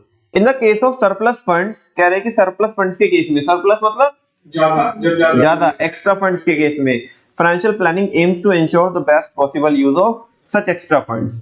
चलो मान लिया, वैसे तो क्या हुआ, वैसे तो उठा लेनी चाहिए आपको पैसा एक्स्ट्रा, लेकिन कह रहा है कि और कोई ऑप्शन नहीं है, पैसा एक्स्ट्रा, वो कह रहा है हमें तो चाहिए 1 लाख रुपए, वो कह रहा है भाई तो मैं तो 2 ही दूंगा, 2 लाख से कम हमारा कोई स्लॉट नहीं है, लॉट ही कितने, हम 2 लाख ही देते हैं, कम से कम अमाउंट कितने देते हैं, मेरे को कहीं से और पैसा मिल नहीं रहा, मेरे को चाहिए कितने, 1 लाख, 1 लाख, तो एक्स्ट्रा कितने हैं, 1 लाख। तो क्या अब फाइनेंशियल मैनेजर ने ऐसे ही हाथ पे हाथ रख के बैठना चाहिए, तो क्या करना चाहिए, वो तो लगा लेंगे, प्रोजेक्ट तो लगा लेंगे, पैसा तो है हमारे पास, प्रोजेक्ट तो लगा लेंगे, लेकिन 1 लाख रुपए पड़े हुए भी तो है, हाँ खाली नहीं बैठने का। आप देखो मार्केट में निकलो और ये देखो कि उन 1 लाख रुपए को कहाँ पे प्रॉफिटेबली इन्वेस्ट कर सकते हो, उन्हें आइडल मत पड़े रहने दो, बेकार मत पड़े रहने दो फंड्स को, कहीं ना कहीं पे उन्हें ठिकाने लगाओ, ठिकाने इन द सेंस कि ऐसे नहीं कि इधर कंजप्शन पर्पस में लगा दिए, प्रोडक्टिव पर्पस में लगाओ, इन्वेस्टमेंट के लिए लगाओ। तो वो कह रहा है कि in the case of surplus fund financial planning aims to ensure, जो फाइनेंशियल प्लानिंग होती है वो ये मेक श्योर करती है that the best possible use of such extra funds, कि वो जो एक्स्ट्रा फंड्स है उनका क्या हो जाए, बेस्ट पॉसिबल यूज हो जाए, so that the financial resources are not left idle, ताकि हमारे जो फाइनेंशियल रिसोर्सेज माने वो विटामिन एम मनी भाई, ठीक है ना, वो मनी भाई एक्स्ट्रा फालतू में ना पड़ा रहे, बेकार ना पड़ा रहे, and don't unnecessarily add to the cost, और फालतू में क्या ना जोड़ रहा हो, हमारे कॉस्ट ना जोड़ रहा हो, मतलब नहीं कॉस्ट ना आ रही हो ज्यादा, मतलब उसकी वजह से कॉस्ट में ऐड हो रहा हाँ उसकी वजह से वो जो एक्स्ट्रा पैसा पड़ा हुआ है उसकी वजह से हमारी कॉस्ट ना बढ़े। क्यों क्यों बढ़ जाएगी कॉस्ट? भाई वो आइडल पर अरे वो बेकार पड़ा है पैसा। एक बात बताओ, सुनो वर्मा जी, हमने आपसे 2 लाख रुपए लिए, हमारे काम में आए कितने, 1 लाख रुपए, 1 लाख हमने उठा करके रख रखी है, मैं कल को चल के ये बोलूं जी हमने तो प्रोजेक्ट में 1 लाख रुपए लगा रखे है, तो तुम ब्याज उस पे लोगे बस, वो कह रहे मैं कैसे छोड़ दूंगा, हम तो कितने पे लेंगे, 2 पे लेंगे। अब तुम जानो, तुम्हारा काम जाने कि चाहे तुम एक भी ना यूज करो, चाहे तुम हमारे पास ही रखे रहने दो, तुमने हमारे से ले लिए, हम हमारा तो चलता हो गया भैया, हमारा तो चलता हो गया, बात समझ में आ रही है, ये तो तुम्हें देखना है। अब तो फालतू की क्या आएगी, कॉस्ट आएगी। तो एक फाइनेंशियल मैनेजर को जब वो फाइनेंशियल प्लानिंग करता है तो सिर्फ ये मेक श्योर करना होता है कि जो एक्स्ट्रा पैसा है वो आपकी कॉस्ट में ऐड ना करे, जो कॉस्ट आ रही है उसमें ऐड ना करे, बढ़ाए ना, उल्टा उसे ऐसा ऐसा करो कि जो एग्जिस्टिंग कॉस्ट आ रही है, मतलब 1 लाख रुपए के ऊपर जो प्रोजेक्ट में लगाए तुमने, उससे जो कॉस्ट आ रही है उसको कम करने में हेल्प करे। समझ में, कम कैसे हो जाएगी? हाँ होगी ना बेटा, मान लिया तुमने 10% के रेट पे क्या हुआ, उठाया, पैसा उठाया मार्केट से, तो वो एक्स्ट्रा पैसे को इस तरीके से इन्वेस्ट करो कि कहीं से तुम्हें 15% रिटर्न आए, मतलब 10 से ज्यादा आए, मैं तो एग्जांपल के तौर पर 15% आए, क्या है 15%, तो तुम्हें नेट नेट उसकी जो कॉस्ट पड़ेगी पिछले 1 लाख रुपए वाले की 5 ही पड़ेगी, बिकॉज इस पे तुम 10 दोगे, हमने वर्मा जी को 10 दिया और कमाया कितना 15, तो पिछले वाले एक पे दिया कितना 10, लेकिन 5 हमने इससे एक्स्ट्रा कमा लिया, तो उसकी तो कितनी पड़ी, और वो बात अलग है कि उस पे भी टैक्स सेविंग होगी, क्या होगी उस पे, क्या सब पे ही होगी टैक्स सेविंग, तो इफेक्टिवली तो आपको 5 से भी क्या पड़ेगा, कम पड़े। भाई ये तो है फाइनेंशियल मैनेजर ढंग का। अच्छा, और वरना अगर वो फालतू का फाइनेंशियल मैनेजर आ गया तो तुम्हें बर्बाद कर सकता है। बात समझ में आ रही ना? हाँ बोलो ना। जिसने 12th में नहीं पढ़ी वो तो फिर बर्बाद ही करेगा, समझ में आ रही है ना? क्योंकि भैया बेस तो यही है, जो मैं आपको समझा रहा हूँ बच्चों, ये आपको आगे नहीं पढ़ाएगा कोई। मैं भी होऊंगा, मान लिया अगर मैं भी अगर आपको पढ़ाऊं इन फ्यूचर, है ना, कोई भी आपको आगे की चीजें अगर पढ़ाऊं, आप बोलो कि हमें कोई ग्रेजुएशन का पढ़ाओ या कोई प्रोफेशनल कोर्स का, जब भी हम फाइनेंशियल मैनेजमेंट पढ़ रहे होंगे तो वो पढ़ाओ, तो ये बातें मैं भी नहीं बताऊंगा वहां पे, क्योंकि मेरे सामने बच्चे नहीं बैठे हैं, मैच्योर बच्चे बैठे हैं, खाली बच्चे नहीं है, वो मैच्योर बच्चे हैं जिनसे एक्सपेक्टेशन की जाती है कि वो ये चीज पढ़ के आए। तो कैसे, अब मान लिया कोई 5th क्लास के बच्चे को ABCD सिखाने लगे, तो ना तो सिखाने वाले के लिए अच्छा होगा और ना ही सीखने वालों के लिए अच्छा होगा। समझ में आ रही ना बात? तो जिस तरह ये बोलता है कि टाइमिंग की बात करता है ना, कॉन्सेप्ट किसकी बात करता है, टाइमिंग की, तो बेटा टाइमिंग मैटर करती है, जिस टाइम पे जो पढ़ना चाहिए था वो ही पढ़ना है। समझ में आ रही है बात? क्योंकि आगे चल करके कोई पढ़ाएगा नहीं, और अगर पास में तुमने पढ़ा नहीं तो फिर दिक्कत हो जाएगी। हाँ जी, तो ये कॉन्सेप्ट से हमें अपने रियल लाइफ लेसन भी लेने चाहिए। तो कह रहे हैं बच्चों, इन द केस, ये तो मैंने पढ़ा दिया ना सारा कुछ। हाँ, सो अब फाइनल बोल रहा है, बस कंक्लूड कर रहा है। So financial planning aims to match funds requirement with their availability. Case study की लाइन है, इस टॉपिक में से इतनी लाइन आती है केस स्टडी के लिए कि तुम्हें ध्यान रखना ही होगा। अगर वो बोले कि which concept aim to match fund requirement with their availability, कौन सा एक ऐसा कॉन्सेप्ट है जो किसको मैच करता है, फंड की रिक्वायरमेंट बोले तो वेरी गुड, अमाउंट, उसको अमाउंट को रिक्वायरमेंट को किससे मैच करता है, अवेलेबिलिटी बोले तो जब हमें जरूरत है, जब हमें जरूरत मतलब टाइमिंग। समझ में आ रही है बात? तो ये चीज है।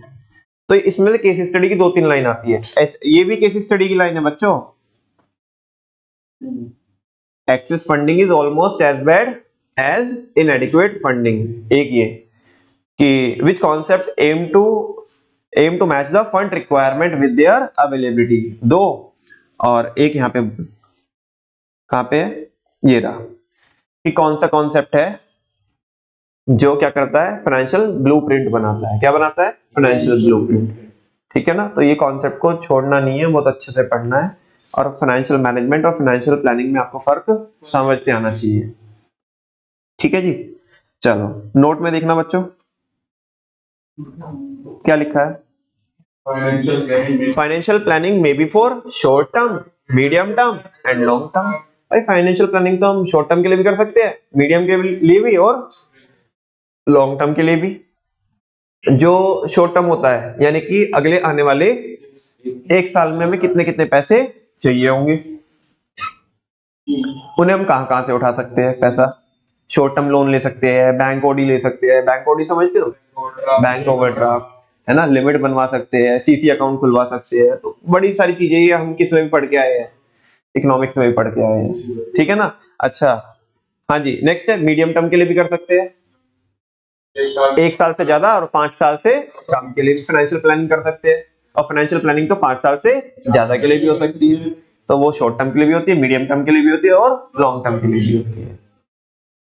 नेक्स्ट और आज की क्लास का लास्ट टॉपिक बहुत जनरल टॉपिक है, आप देखोगे तो ऐसा लगेगा कि प्लानिंग ही पढ़ रहे हैं। ठीक है ना, इंपॉर्टेंस ऑफ फाइनेंशियल प्लानिंग, कह रहे हैं उसकी इंपॉर्टेंस क्या है। अब मैं कह रहा हूँ ये इतना इजी टॉपिक है, मतलब समझो अगर इसमें से ऊपर वाला पार्ट बनाया उसने एग्जामिनर ने, जो मैं अभी तक पढ़ा है फाइनेंशियल प्लानिंग में, तो वहां से तो क्वेश्चन पूछेगा टेक्निकल और पेपर बनेगा भारी। और अगर आपको उसे पेपर सेटर को पेपर इजी बनाना है तो वो आपको पूछेगा इंपॉर्टेंस। क्या पूछेगा? लेकिन अभी जैसे कि मैंने पहले भी बताया, सीधा इंपॉर्टेंस नहीं पूछेगा, वो 2-3 पार्ट बना देगा उसके। पहले वो तुम्हारे को कॉन्सेप्ट आइडेंटिफाई करवाएगा। क्या करवाएगा?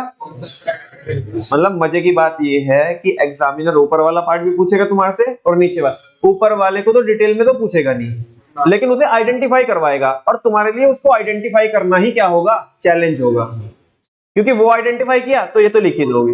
वो बोलेगा excess funding is almost as bad as inadequate funding.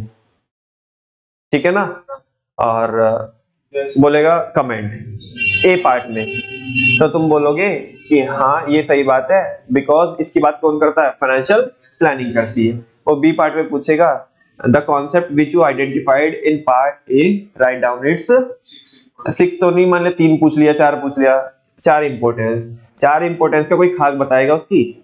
अगर उसे ए पार्ट नहीं समझेगा, हाँ बोलो, और फिर लोग लप्पे मार के आते हैं। हाँ जी, चलो देखे क्या इसकी इंपोर्टेंस, देखे क्या है। फाइनेंशियल प्लानिंग जो है परवेसिव है। फाइनेंशियल प्लानिंग, हाँ जहां भी फंड्स है, फाइनेंशियल प्लानिंग तो ये बोल रही है, जैसे वो है ना कि जहां तुम हो वहीं मैं हूं, तेरे ना होने से लगता है मैं क्यों हूं, वैसा। ठीक है ना, जहां जहां फंड्स की बात है वहां पे फाइनेंशियल प्लानिंग होगी ही होगी। ठीक है, चलो सुनो, बहुत गंदा गाने को भी बेकार कर दिया, पता है मुझे। हाँ जी, financial planning helps the company, पहली इंपॉर्टेंस बता रहा है, financial planning helps the company to prepare for the future. बताओ यार, ये कोई कहने की बात है? तुम्हें बताओ, इसमें कहीं नजर आया तुम्हें कि हम ये फाइनेंशियल प्लानिंग पढ़ रहे हैं? ये तो जनरल प्लानिंग होती है। प्लानिंग होती किसके लिए है? फ्यूचरिस्टिक होती है, वो फ्यूचर के लिए होती है, वो उसका फीचर भी है, planning is the futuristic process. तो ये वही तो बोल रहा है भाई, फाइनेंशियल प्लानिंग करोगे तो इससे आप फ्यूचर के लिए क्या हो रहे हो, प्रिपेयर हो रहे हो कि कब कब कितना कितना पैसा चाहिए। ठीक है ना, तो वो चीज है। Financial planning help the company to prepare for the future, it tries to forecast what may happen in the future. ये फोरकास्ट करने की कोशिश करती है कि फ्यूचर में क्या होने वाला है। माने किसी बेस पे बोलोगे ना आप कि फ्यूचर में हमें कितना कितना पैसा चाहिए, तो फ्यूचर की फोरकास्टिंग हो रही है अंडर डिफरेंट सिचुएशन। ऐसा होगा तो कितने पैसे लगेंगे, ऐसा हुआ। अब मान लिया, सुनो ना, हम एक प्रोडक्ट बेच रहे हैं बच्चों, क्या बेच रहे हैं? प्रोडक्ट बेच रहे हैं, और हम वारंटी देते हैं। जैन साहब, हम एक प्रोडक्ट बेचते हैं और हम वारंटी देते हैं। क्या देते हैं? वारंटी देते हैं। कंपनी को ये तो प्रोविजन बना के चलना पड़ेगा ना कि अगर हमारा प्रोडक्ट सब सही चला, सारे प्रोडक्ट जितने भी हमने बेचे हैं वो सब सही चले, तो हमें वारंटी के ऊपर पैसा कम खर्च करना पड़ेगा। तो अगर ये वाली सिचुएशन हुई तो इतना पैसा चाहिए। समझ में आ रही है बात? और लेट्स सपोज अगर 50% छपरी, इधर हम पढ़ा रहे, तू अपना माहौल बना रहा है, अगर हमने जो प्रोडक्ट बेची है, अगर वो 50% क्या हो गए, खराब हो गए, तो फिर हमें थोड़ा ज्यादा पैसा क्या करना पड़ेगा, खर्च करना पड़ेगा। तो उस केस में इतने पैसे चाहिए हमें। समझ में आ रही है बात? अच्छा, अगर जो हमने प्रोडक्ट बेचे सारे ही वाहियात है, उनकी सबकी रिपेयर करवानी पड़ेगी, सब सब हमारे से वारंटी क्लेम करेंगे, क्या क्लेम करेंगे? तो बस हम तो बर्बाद हो जाएंगे। तो पैसा कम चाहिए कि ज्यादा चाहिए? ये पता कब लगा पाओगे, जब फाइनेंशियल प्लानिंग करोगे, जब ये सोचोगे कि अगर प्रोडक्ट अच्छे से चला तो इतने बहुत कम क्लेम देने पड़ेंगे, नॉर्मल नॉर्मल हुआ तो इतना क्लेम देना पड़ेगा। अलग अलग सिचुएशन में इतने इतने पैसे की रिक्वायरमेंट हो सकती है ना? तो ये देखना है, तुम्हें मान लिया एक बार के लिए देखो कि मान लिया हमारा प्रोडक्ट बहुत वाहियात तरीके से चला मार्केट में, और हमें वारंटी, सबने क्या कर ली, सारे कस्टमर ने वारंटी क्लेम कर ली, उस केस में हमें पैसा खर्च करना पड़ेगा, यानी कि पैसा चाहिए होगा हमें, है ना? और वारंटी हम देते हैं 6 महीने की। कितने महीने की देते हैं? तो इसका मतलब 6 महीने में ही वो, अगर वो वाहियात होगा प्रोडक्ट हमारा, तो 6 महीने में खराब हो जाएगा। क्या हो जाएगा?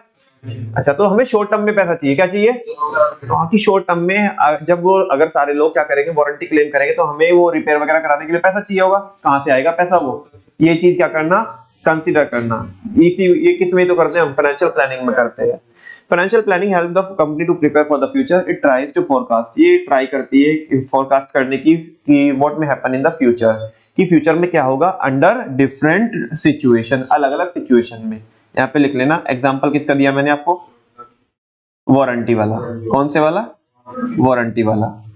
अब मैंने तो बहुत नॉर्मल लिखा, आप इतना मत लिखना खाली वारंटी, क्योंकि तुम खाली वारंटी लिखोगे, फ्यूचर में पढ़ोगे तो कुछ याद आने वाला नहीं है ना? वो लिखना प्रॉपर, थोड़ा 2-4 लाइन में लिखना, इसे चिट्ठी लगा करके, कि अगर हम वारंटी देते हैं और उसमें प्रोडक्ट वाहियात निकलता है, और या कुछ ही लोग वारंटी क्लेम करते हैं, सारे लोग क्लेम करते हैं, तो इतने इतने अलग अलग सिचुएशन में इतने इतने पैसे की जरूरत पड़ेगी, वैसा करके। And help to face the future in a better way. जब हम प्लानिंग करेंगे तो भाई फ्यूचर को हम बेटर वे में तो क्या ही कर सकते हैं, फेस कर ही सकते हैं। Financial planning prepares alternative financial plan. अगर हमें मान लिया जो फाइनेंशियल प्लानिंग है उसमें हम क्या भी बनाते हैं, ऑल्टरनेटिव, मतलब दूसरे फाइनेंशियल प्लान बनाते हैं, कि प्लान ए तो ये हमारा, प्लान बी है, अगर ए नहीं वर्क करेगा तो बी, यहाँ से पैसा नहीं मिला तो यहाँ से लेंगे पैसा, ठीक है ना? इसने मान लिया इतना पैसा नहीं मिला तो ये इतना पैसा देने के लिए तैयार है, तो इससे लेंगे।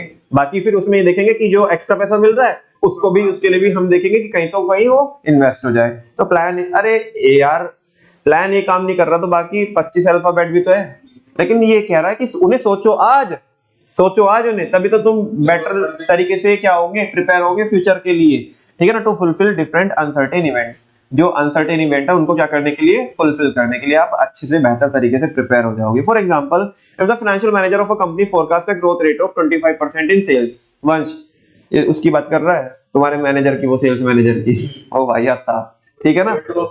हाँ, वो जो इंट्रोप कराता था। If the financial manager of a company forecast a growth rate of 25% in sales, अगर एक फाइनेंशियल मैनेजर ने क्या किया है, फोरकास्ट किया है कि 25% से सेल्स में क्या आएगी, ग्रोथ आएगी। द ग्रोथ कैन बी 30% और 20%।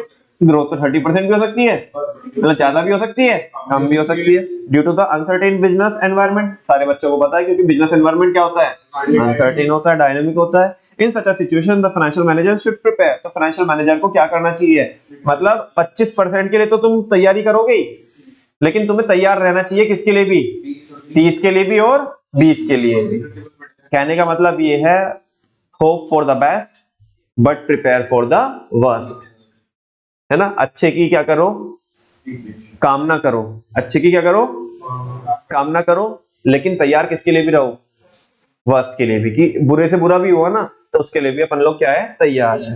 हाँ जी, हाँ, इसमें तो उसकी भी लगानी थोड़ी बहुत, जो वो वाला में प्रिंसिपल ऑफ एक्सेप्शन, कौन सा? प्रिंसिपल ऑफ एक्सेप्शन दो प्रिंसिपल। लेकिन वो क्वेश्चन में पूछेगा ना, वो क्वेश्चन में पूछेगा कि वो आपको एक, वो कुछ तो ऐसा हिंट देगा, जैसे तुम बोल रहे हो कि ये तो, इसमें तो ऐसा भी लग रहा है, हमें फील आ रहा है कि ये मैनेजमेंट बाय एक्सेप्शन की बात कर रहा है वगैरह वगैरह, तो वो उसमें पूछेगा तुम्हारे को कि ऐसा कुछ ना कुछ तो हिंट देगा, कि जहां पे तुम्हें ये पता पड़ेगा कि जो टॉपिक है वो कंट्रोलिंग से है या ये फाइनेंशियल मैनेजमेंट से है, अकॉर्डिंगली पूछेगा। कंट्रोलिंग के कुछ टॉपिक पूछेगा तो वहां पे उसके जवाब देंगे, यहाँ पे पूछेगा तो यहाँ से जवाब देंगे। तो कह रहे हैं कि इस सिचुएशन में फाइनेंशियल मैनेजर को अल्टरनेट प्लान भी बना के रखने चाहिए फॉर दीज 3 डिफरेंट सिचुएशन। अरे वही वाला मैंने बस आपको किसका एग्जांपल दिया, वारंटी का एग्जांपल दिया। लोग वारंटी कम क्लेम करेंगे तो कम पैसा जाएगा, हम उसके लिए भी तैयार है। अगर ज्यादा क्लेम करेंगे थोड़ा तो उसके लिए भी हम बंदोबस्त करके बैठे हैं, और वाहियात बिल्कुल बर्बाद ही हो गए तो उसके लिए भी तैयार है हम। समझ में आ रही है बात? तो वैसा, तो ये चीज है। नेक्स्ट है बच्चों, it helps in avoiding business shocks and surprises. अरे भाई प्लानिंग करोगे तो झटके नहीं लगेंगे भाई, क्या नहीं लगेंगे? माने क्या होगा, आज तो तुम तैयार हो नहीं, प्लानिंग तुमने करी नहीं फ्यूचर के रिगार्डिंग, और वो भी मसला जब किसका हो, पैसों का हो, तुमने क्या नहीं करी, प्लानिंग नहीं करी, तो फ्यूचर में झटके लगेंगे नहीं लगेंगे? है ना, आइस पाइस धप्पा, हाँ बोलो ना, कुछ भी एकदम से होगा, नुकसान होएगा, क्या होएगा? माने तुम्हारी सेल बूस्ट हो गई, ठीक है ना, और तुम इसके लिए तुमने सोचा ही नहीं था पहले, तुम इस चीज के लिए प्रिपेयर थे ही नहीं। और हाँ स्टॉक, बिल्कुल, क्योंकि स्टॉक मेंटेन करना है, शॉर्ट टर्म में क्या मेंटेन करना है, स्टॉक मेंटेन करना है। सेल्स हो गई तुम्हारी बूस्ट, मतलब बढ़ना चालू हो गई और मार्केट में और भी डिमांड आ रही है, तुमने ये चीज पहले सोची नहीं है। अब इन्वेंट्री हमें लगानी है लेकिन पैसा नहीं है, कहां से लगाए इन्वेंट्री बताओ? बर्बाद हो जाओ, झटका लगेगा, क्या लगेगा? फिर सबके सामने से रोते फिरोगे, भाई यार कस्टमर, सारे ही कस्टमर वापस जा रहे हैं, बताओ कितना पागलपंती की हमने, स्टॉक लगाया नहीं है। ठीक है ना, पहले सोचे होते तो आज ये दिन देखना ना पड़ता, ये खून के आंसू रोने ना पड़ते। तो वही तो कह रहे, it helps in avoiding business shocks and surprises. Financial planning करोगे तो इससे किससे बच के रहोगे आप? बिजनेस शॉक से और सरप्राइजेस से, ये नहीं लगेंगे आपको। And improve the chances of financial success, और आपकी सफलता के चांसेस, फाइनेंशियल सक्सेस यानी कि पैसा अंदर छाप पाओगे आप, इसके चांसेस बढ़ जाएंगे। पहला, एक तो कंपनी को फ्यूचर के लिए प्रिपेयर करता है फाइनेंशियल प्लानिंग। एक बात बहुत शॉर्ट टर्म में, मतलब जितने मैंने क्या किया ना, बाकी सब तो आलतू फालतू की बातें हैं, जो मेन वर्ड्स है, कीवर्ड्स है, वो हाईलाइट करके रखे हैं। उतना भी लिखोगे ना, अगर उतना भी लिखोगे और एग्जांपल कोट कर दोगे जैसे थोड़ा बहुत, उसके आगे पीछे भी, तो भी चलेगा, ठीक है ना। लेकिन मेन चीज वही है, जैसे पहले पॉइंट में मेन किसकी बात कर रहा है, कह रहा है फ्यूचर के लिए तैयार करता है, क्या करता है?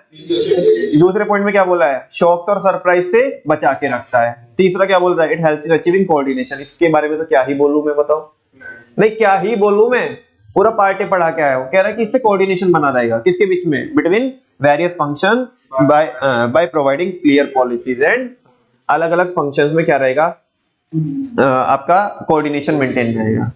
सुनो ना नमन भाई, एक एग्जांपल दे दो यार, ठीक है ना, ऐसे इतना मत डिस्काउंट करो, ठीक है पार्टी पढ़ाया तुमने, कोऑर्डिनेशन की बार बार चर्चा हुई है, लेकिन इतना भी ऐसा मत करो। चलो सुनो एक एग्जांपल सुनो, जब आप फाइनेंशियल प्लानिंग करोगे, क्या करोगे? फाइनेंशियल प्लानिंग, और आप ये पता लगाओगे कितना कितना पैसा हमें कब कब चाहिए। तो खाली मकसद ये नहीं है ना कि पैसा मार्केट से उठाना है, बात ये है कि पैसा लगाना भी तो है, इन्वेस्ट भी तो करना है। तो अगर फाइनेंशियल प्लानिंग करोगे तो फाइनेंसिंग डिसीजन तो तुम्हारा अच्छा होगा, साथ में कौन भी अच्छा होगा? इन्वेस्टमेंट डिसीजन भी तुम्हारा क्या होगा? अच्छा होगा। क्योंकि अगर पैसा मिल ही नहीं पाया जितना चाहिए था और जिस टाइम चाहिए था, तो क्या खास प्रोजेक्ट लगा पाओगे आप? इन्वेस्टमेंट कर ही नहीं पाओगे, कोऑर्डिनेशन बिगड़ गया दो डिसीजन के बीच में। यहाँ पे जो फंक्शन बोल रहा है ना, ये बोल रहा है कि ये कोऑर्डिनेशन मेंटेन करता है किसके बीच में? अलग अलग फंक्शन के बीच में। वो जो फंक्शन बोल रहा है ना, ये फंक्शन बोल रहा है इन्वेस्ट, वो मतलब डिसीजन, अलग अलग डिसीजन, फाइनेंसिंग डिसीजन और इन्वेस्टमेंट डिसीजन। और अभी तो तीसरा भी रह गया, जब इन्वेस्टमेंट नहीं तुमने ढंग में नहीं, भाई फाइनेंसिंग तो बिगड़ गई, इन्वेस्टमेंट हुई नहीं, और जब इन्वेस्टमेंट नहीं हुई तो आएगा क्या? धनिया बांटोगे, हाँ जी धनिया बांटोगे क्या शेयर होल्डर को? अब मुद्दा ये नहीं है कि बांटना है नहीं बांटना है, मुद्दा ये है आया ही नहीं तो बांटेंगे क्या, तो वो भी बिगड़ जाएगा। लेकिन अगर फाइनेंशियल प्लानिंग करी तो फाइनेंसिंग भी अच्छी हो जाएगी, इन्वेस्टमेंट भी अच्छी हो जाएगी और डिविडेंड डिसीजन भी अच्छा हो जाएगा। तीनों के बीच में क्या बनेगा? कोऑर्डिनेशन बनेगा। नेक्स्ट है एक बार वापस से फिर पढ़ता हूं से, बात के कुछ शब्द रह गए। It helps in achieving coordination between various functions में लिख लेना डिसीजंस यहाँ पे, by providing clear policies and procedure. सारी चीजें क्लियर करके पहले, मतलब क्लियर पॉलिसी और प्रोसीजर बना करके, मतलब क्लियर ब्लूप्रिंट बना करके, क्योंकि फाइनेंशियल प्लानिंग क्या ही तो बनाती है, ब्लूप्रिंट ही तो बनाती है। तो ये हो गया आपका बच्चों यहाँ पे पॉलिसीज एंड प्रोसीजर माने ब्लूप्रिंट, ठीक है ना, पहले से, क्योंकि तुमने ब्लूप्रिंट बना के रखा है तो इससे कोऑर्डिनेशन बनेगा बाकी सारे डिसीजंस में, ठीक है ना। नेक्स्ट है बच्चों, it prevents duplication of effort. इससे आप किससे बच के रह सकते हो? डुप्लीकेशन से। किससे बच के रह सकते हो? जब प्रॉपर प्लानिंग करोगे तो एक काम दोबारा नहीं होगा।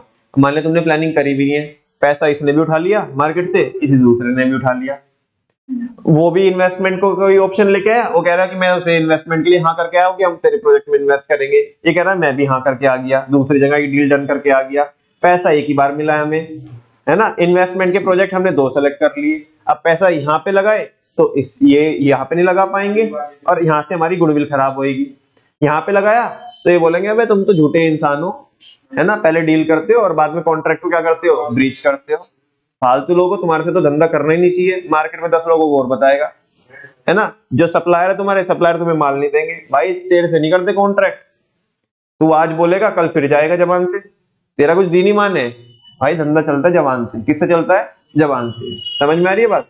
तो ये कह रहे हैं डुप्लीकेशन से बचा के रखता है, किससे बचा के रखता है, and gaps in planning bye preparing detailed plan of action. और जो प्लानिंग में क्या रहते हैं, गैप रहते हैं ना, मतलब प्लानिंग क्या करती है, फ्यूचर को प्रेजेंट से लिंक करते कि नहीं करते। तो ये वही तो बात कर रहा है बेटा, ये कह रहा है कि ये जो टाइम गैप होता है ना, ये उसको क्या करता है, ब्रिज करता है। क्या करता है, ये आपको फ्यूचर में ले जाता है। आज प्लानिंग तो आज कर रहे हो मेंटली, प्लानिंग आज कर रहे हो मेंटली, लेकिन देख आप अपने आप को कहां पे रहे हो कि जैसे ये फ्यूचर में हो रहा है, कि ऐसा हो रहा होगा, है ना। जैसे बच्चों मैंने बुक रिलीज करी, क्या करी, तो एक टाइम पे ये सपने में ही चल रहा था, बस ये मेरे माइंड में था कि एक दिन ऐसा आएगा कि ऐसा होगा।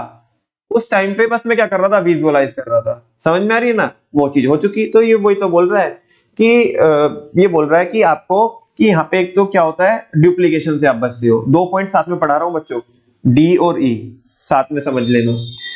ये डुप्लीकेशन से बचा के रखता है क्योंकि तुमने सारी चीज एवरीथिंग आपने कवर कर ली, हर एक चीज कवर कर ली। किसमें, आपके प्लान में, कितना पैसा उठाना है, कब उठाना है ना, किस्तें उठाना है, फिर कहाँ लगाना है, सारी चीजें आ गई हो, ठीक है ना। तो ये जब सारी चीजों का तुम्हारे पास जवाब है तो कोई क्या ही नहीं होगा, अननेसेसरी डुप्लीकेशन हो गई, यानी कि एक काम दोबारा नहीं होगा। और एक गैप को ब्रिज करता है, क्या करता है, in planning bye preparing detail plan of action. क्या बना करके, डिटेल प्लान ऑफ एक्शन बना करके। ये वाला साथ में ही देख लो, it help to link present with the future. ये किसको किससे लिंक करता है, प्रेजेंट को फ्यूचर से लिंक करता है। It link the existing financial resources. ये बताता है आपको कि आज तुम्हारे पास क्या है, आज तुम्हारे पास क्या है, फाइनेंशियल रिसोर्स, कितना विटामिन है आज तुम्हारे पास, कितना विटामिन है आज तुम्हारे पास, और कितनी रिक्वायरमेंट है। उसके बेसिस पे क्या लोगे, डिसीजन लोगे। 5 लाख रुपए पड़े हुए हमारे पास, लेकिन आने वाले टाइम में हमें कितने चाहिए, 50 लाख रुपए चाहिए। कितने चाहिए, तो 45 और उठाने पड़ेंगे, 45 और उठाने पड़ेंगे। तो वो बोल रहा है it helps to link present with the future, it link the existing financial resources. ये किसको लिंक करता है, एग्जिस्टिंग फाइनेंशियल रिसोर्सेज को लिंक करता है, किससे, एंड फ्यूचर फाइनेंशियल रिक्वायरमेंट, किससे लिंक करता है, फ्यूचर के फाइनेंशियल रिक्वायरमेंट से, कि फ्यूचर में रिक्वायरमेंट कितनी पड़ेगी और आज हमारे पास क्या अवेलेबल है। By forecasting growth and expansion plan, किसको फोरकास्ट करके, ग्रोथ एंड एक्सपेंशन प्लान्स।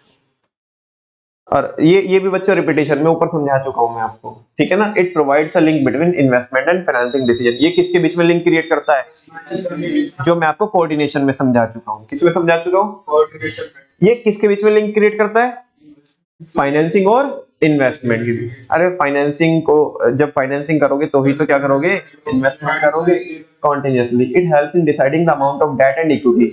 इसमें आप ये देखते हो कि कितना पैसा आपको डेट से उठाना है, कितना इक्विटी से उठाना है। नमन भैया ये तो हम फाइनेंशियल मैनेजमेंट में भाई बच्चा, ये भी तो बच्चा ही है, उसका नहीं बताया था क्या, उसको लिंकिंग होती है उससे।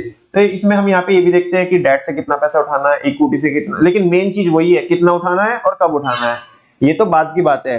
और ये ऐसा बोलो कि बस फिर जब आप शुरुआत में तो करोगे फाइनेंशियल प्लानिंग, कितना पैसा उठाना है, किस टाइम उठाना है, और बाद में बस फाइनेंशियल प्लानिंग और फाइनेंसिंग डिसीजन एक ही हो जाएगा सब बस मिलके, ठीक है ना, कि कहां से उठाना है पैसा, वो सारी चीजें एक हो जाएंगी। Current the amount of debt and equity to be issued and how the raised fund have to be invested. इसमें आप ये भी देखते हो कि किस सोर्स से कितना पैसा उठाना है, और फिर जो पैसा उठाया आपने मार्केट से उसे कहां पे पैसा लगाना है। तो किसके बीच में भी लिंकिंग करने का काम करती है फाइनेंशियल प्लानिंग, फाइनेंसिंग और इन्वेस्टमेंट के बीच में, ठीक है ना। और इसी के साथ साथ बच्चों ये जो टॉपिक है हमारा कंप्लीट हो जाता है। कल की क्लास बेहद ज्यादा इंपॉर्टेंट है, बेहद ज्यादा, मतलब डेली की क्लास जो है एक से बढ़ के एक है, क्योंकि ऐसा कोई कॉन्सेप्ट है ही नहीं है इसमें कि जो फालतू का कॉन्सेप्ट हो, सारे बहुत अच्छे कॉन्सेप्ट हैं। फिलहाल जल्दी से बस ये मेरे को 6 पॉइंट आप किसके, फाइनेंशियल प्लानिंग की इंपॉर्टेंस के बहुत जल्दी से ऐसे वन वन वर्ड में बताओ। पहला, ये फ्यूचर के लिए प्रिपेयर करता है, पहला ये तो रह गया ना। किसके लिए प्रिपेयर करता है? फ्यूचर के लिए प्रिपेयर करता है। ये शॉक्स एंड सरप्राइज को अवॉइड करता है, कोऑर्डिनेशन बनाने में हेल्प करता है, डुप्लीकेशन को अवॉइड करता है, प्रेजेंट को फ्यूचर से लिंक करता है, और इन फाइनेंसिंग को इन्वेस्टमेंट। देखो दो तो लिंक वाले पॉइंट है, प्रेजेंट का फ्यूचर से लिंकिंग और फाइनेंसिंग का इन्वेस्टमेंट से लिंकिंग। दो तो लिंकिंग वाले पॉइंट हो गए और दो जनरल पॉइंट हो गए। मैं यहाँ पे कर देता हूं ऐसे, दो तो पॉइंट ये हो गए, ये तो लिंकिंग वाले पॉइंट हो गए। ऐसे लिख लेना, याद रहेगा तुम्हें, सबकी एमटी नहीं बनती, ठीक है ना? हाँ अच्छा, ऐसा भी है क्या? चलो, ये दो क्या है? जनरल पॉइंट्स है। ये क्या है बच्चों? जनरल पॉइंट्स है। से यस और नो भाई। कोऑर्डिनेशन और डुप्लीकेशन ये तो जनरल पॉइंट है ना, जो मैनेजमेंट के भी होते हैं। और जो शुरुआत वाले हैं, एक ये भी है बच्चों जनरल पॉइंट, जो ए वाला है, प्रिपेयर फॉर द फ्यूचर, ये भी जनरल पॉइंट है, जनरल पॉइंट है। और एक ये है शॉक्स एंड सरप्राइज। इसे भी आप किस में ही काउंट कर लो, मैं तो ये बोल रहा हूँ जनरल में काउंट कर लो इसे भी। भाई प्लानिंग का काम क्या है? एक तो वो फ्यूचर के लिए तैयार कर रही है, झटकों से बचा के रख रही है, कोऑर्डिनेशन बनाएगी और डुप्लीकेशन को अवॉइड करेगी। 4 पॉइंट तो जनरल हो गई, बस ऐसे करो फाइनली नक्की। ये 4 पॉइंट को तो जनरल लिखो, और बाकी ये दो क्या हो गए आपके? दो लिंकिंग वाले पॉइंट हो गए, प्रेजेंट का फ्यूचर से लिंकिंग, फाइनेंसिंग का इन्वेस्टमेंट से लिंकिंग। ऐसे याद रह जाएंगे आपको। जब भी फाइनेंशियल प्लानिंग के, फाइनली बोल रहा हूं बस, जब भी फाइनेंशियल प्लानिंग के इंपोर्टेंस की बात होगी तो 4 पॉइंट जनरल है, 2 पॉइंट लिंकिंग वाले हैं, लिंकिंग वाले, ठीक है ना? समझ ऐसा बोल सकते हो अभी आप? जनरल पॉइंट 4 बोलो। सबसे पहले तो फ्यूचर के लिए प्रिपेयर करती है, शॉक्स और सरप्राइज को अवॉइड करती है, कोऑर्डिनेशन बनाने का काम करती है, डुप्लीकेशन को अवॉइड करने का काम करती है। 2 पॉइंट लिंकिंग वाले, प्रेजेंट को फ्यूचर से लिंक करती है, फाइनेंसिंग को इन्वेस्टमेंट से लिंक करती है। थैंक यू वेरी मच बच्चों, आज के लिए इतना ही करते हैं और कल से चालू करते हैं कैपिटल स्ट्रक्चर, ठीक है ना? लगभग ये मान के चलो आपका ये 50% चैप्टर हो गया और इतना ही पोर्शन हो जाता है। अच्छे कॉन्सेप्ट है, वो भी पढ़ेंगे, ठीक है ना? अब ज्यादा टाइम नहीं लगेगा, 1.5 घंटे की क्लास लगाएंगे तो इसमें मुश्किल से 5 क्लास से तो पहले खत्म हो जाएगा, ठीक है?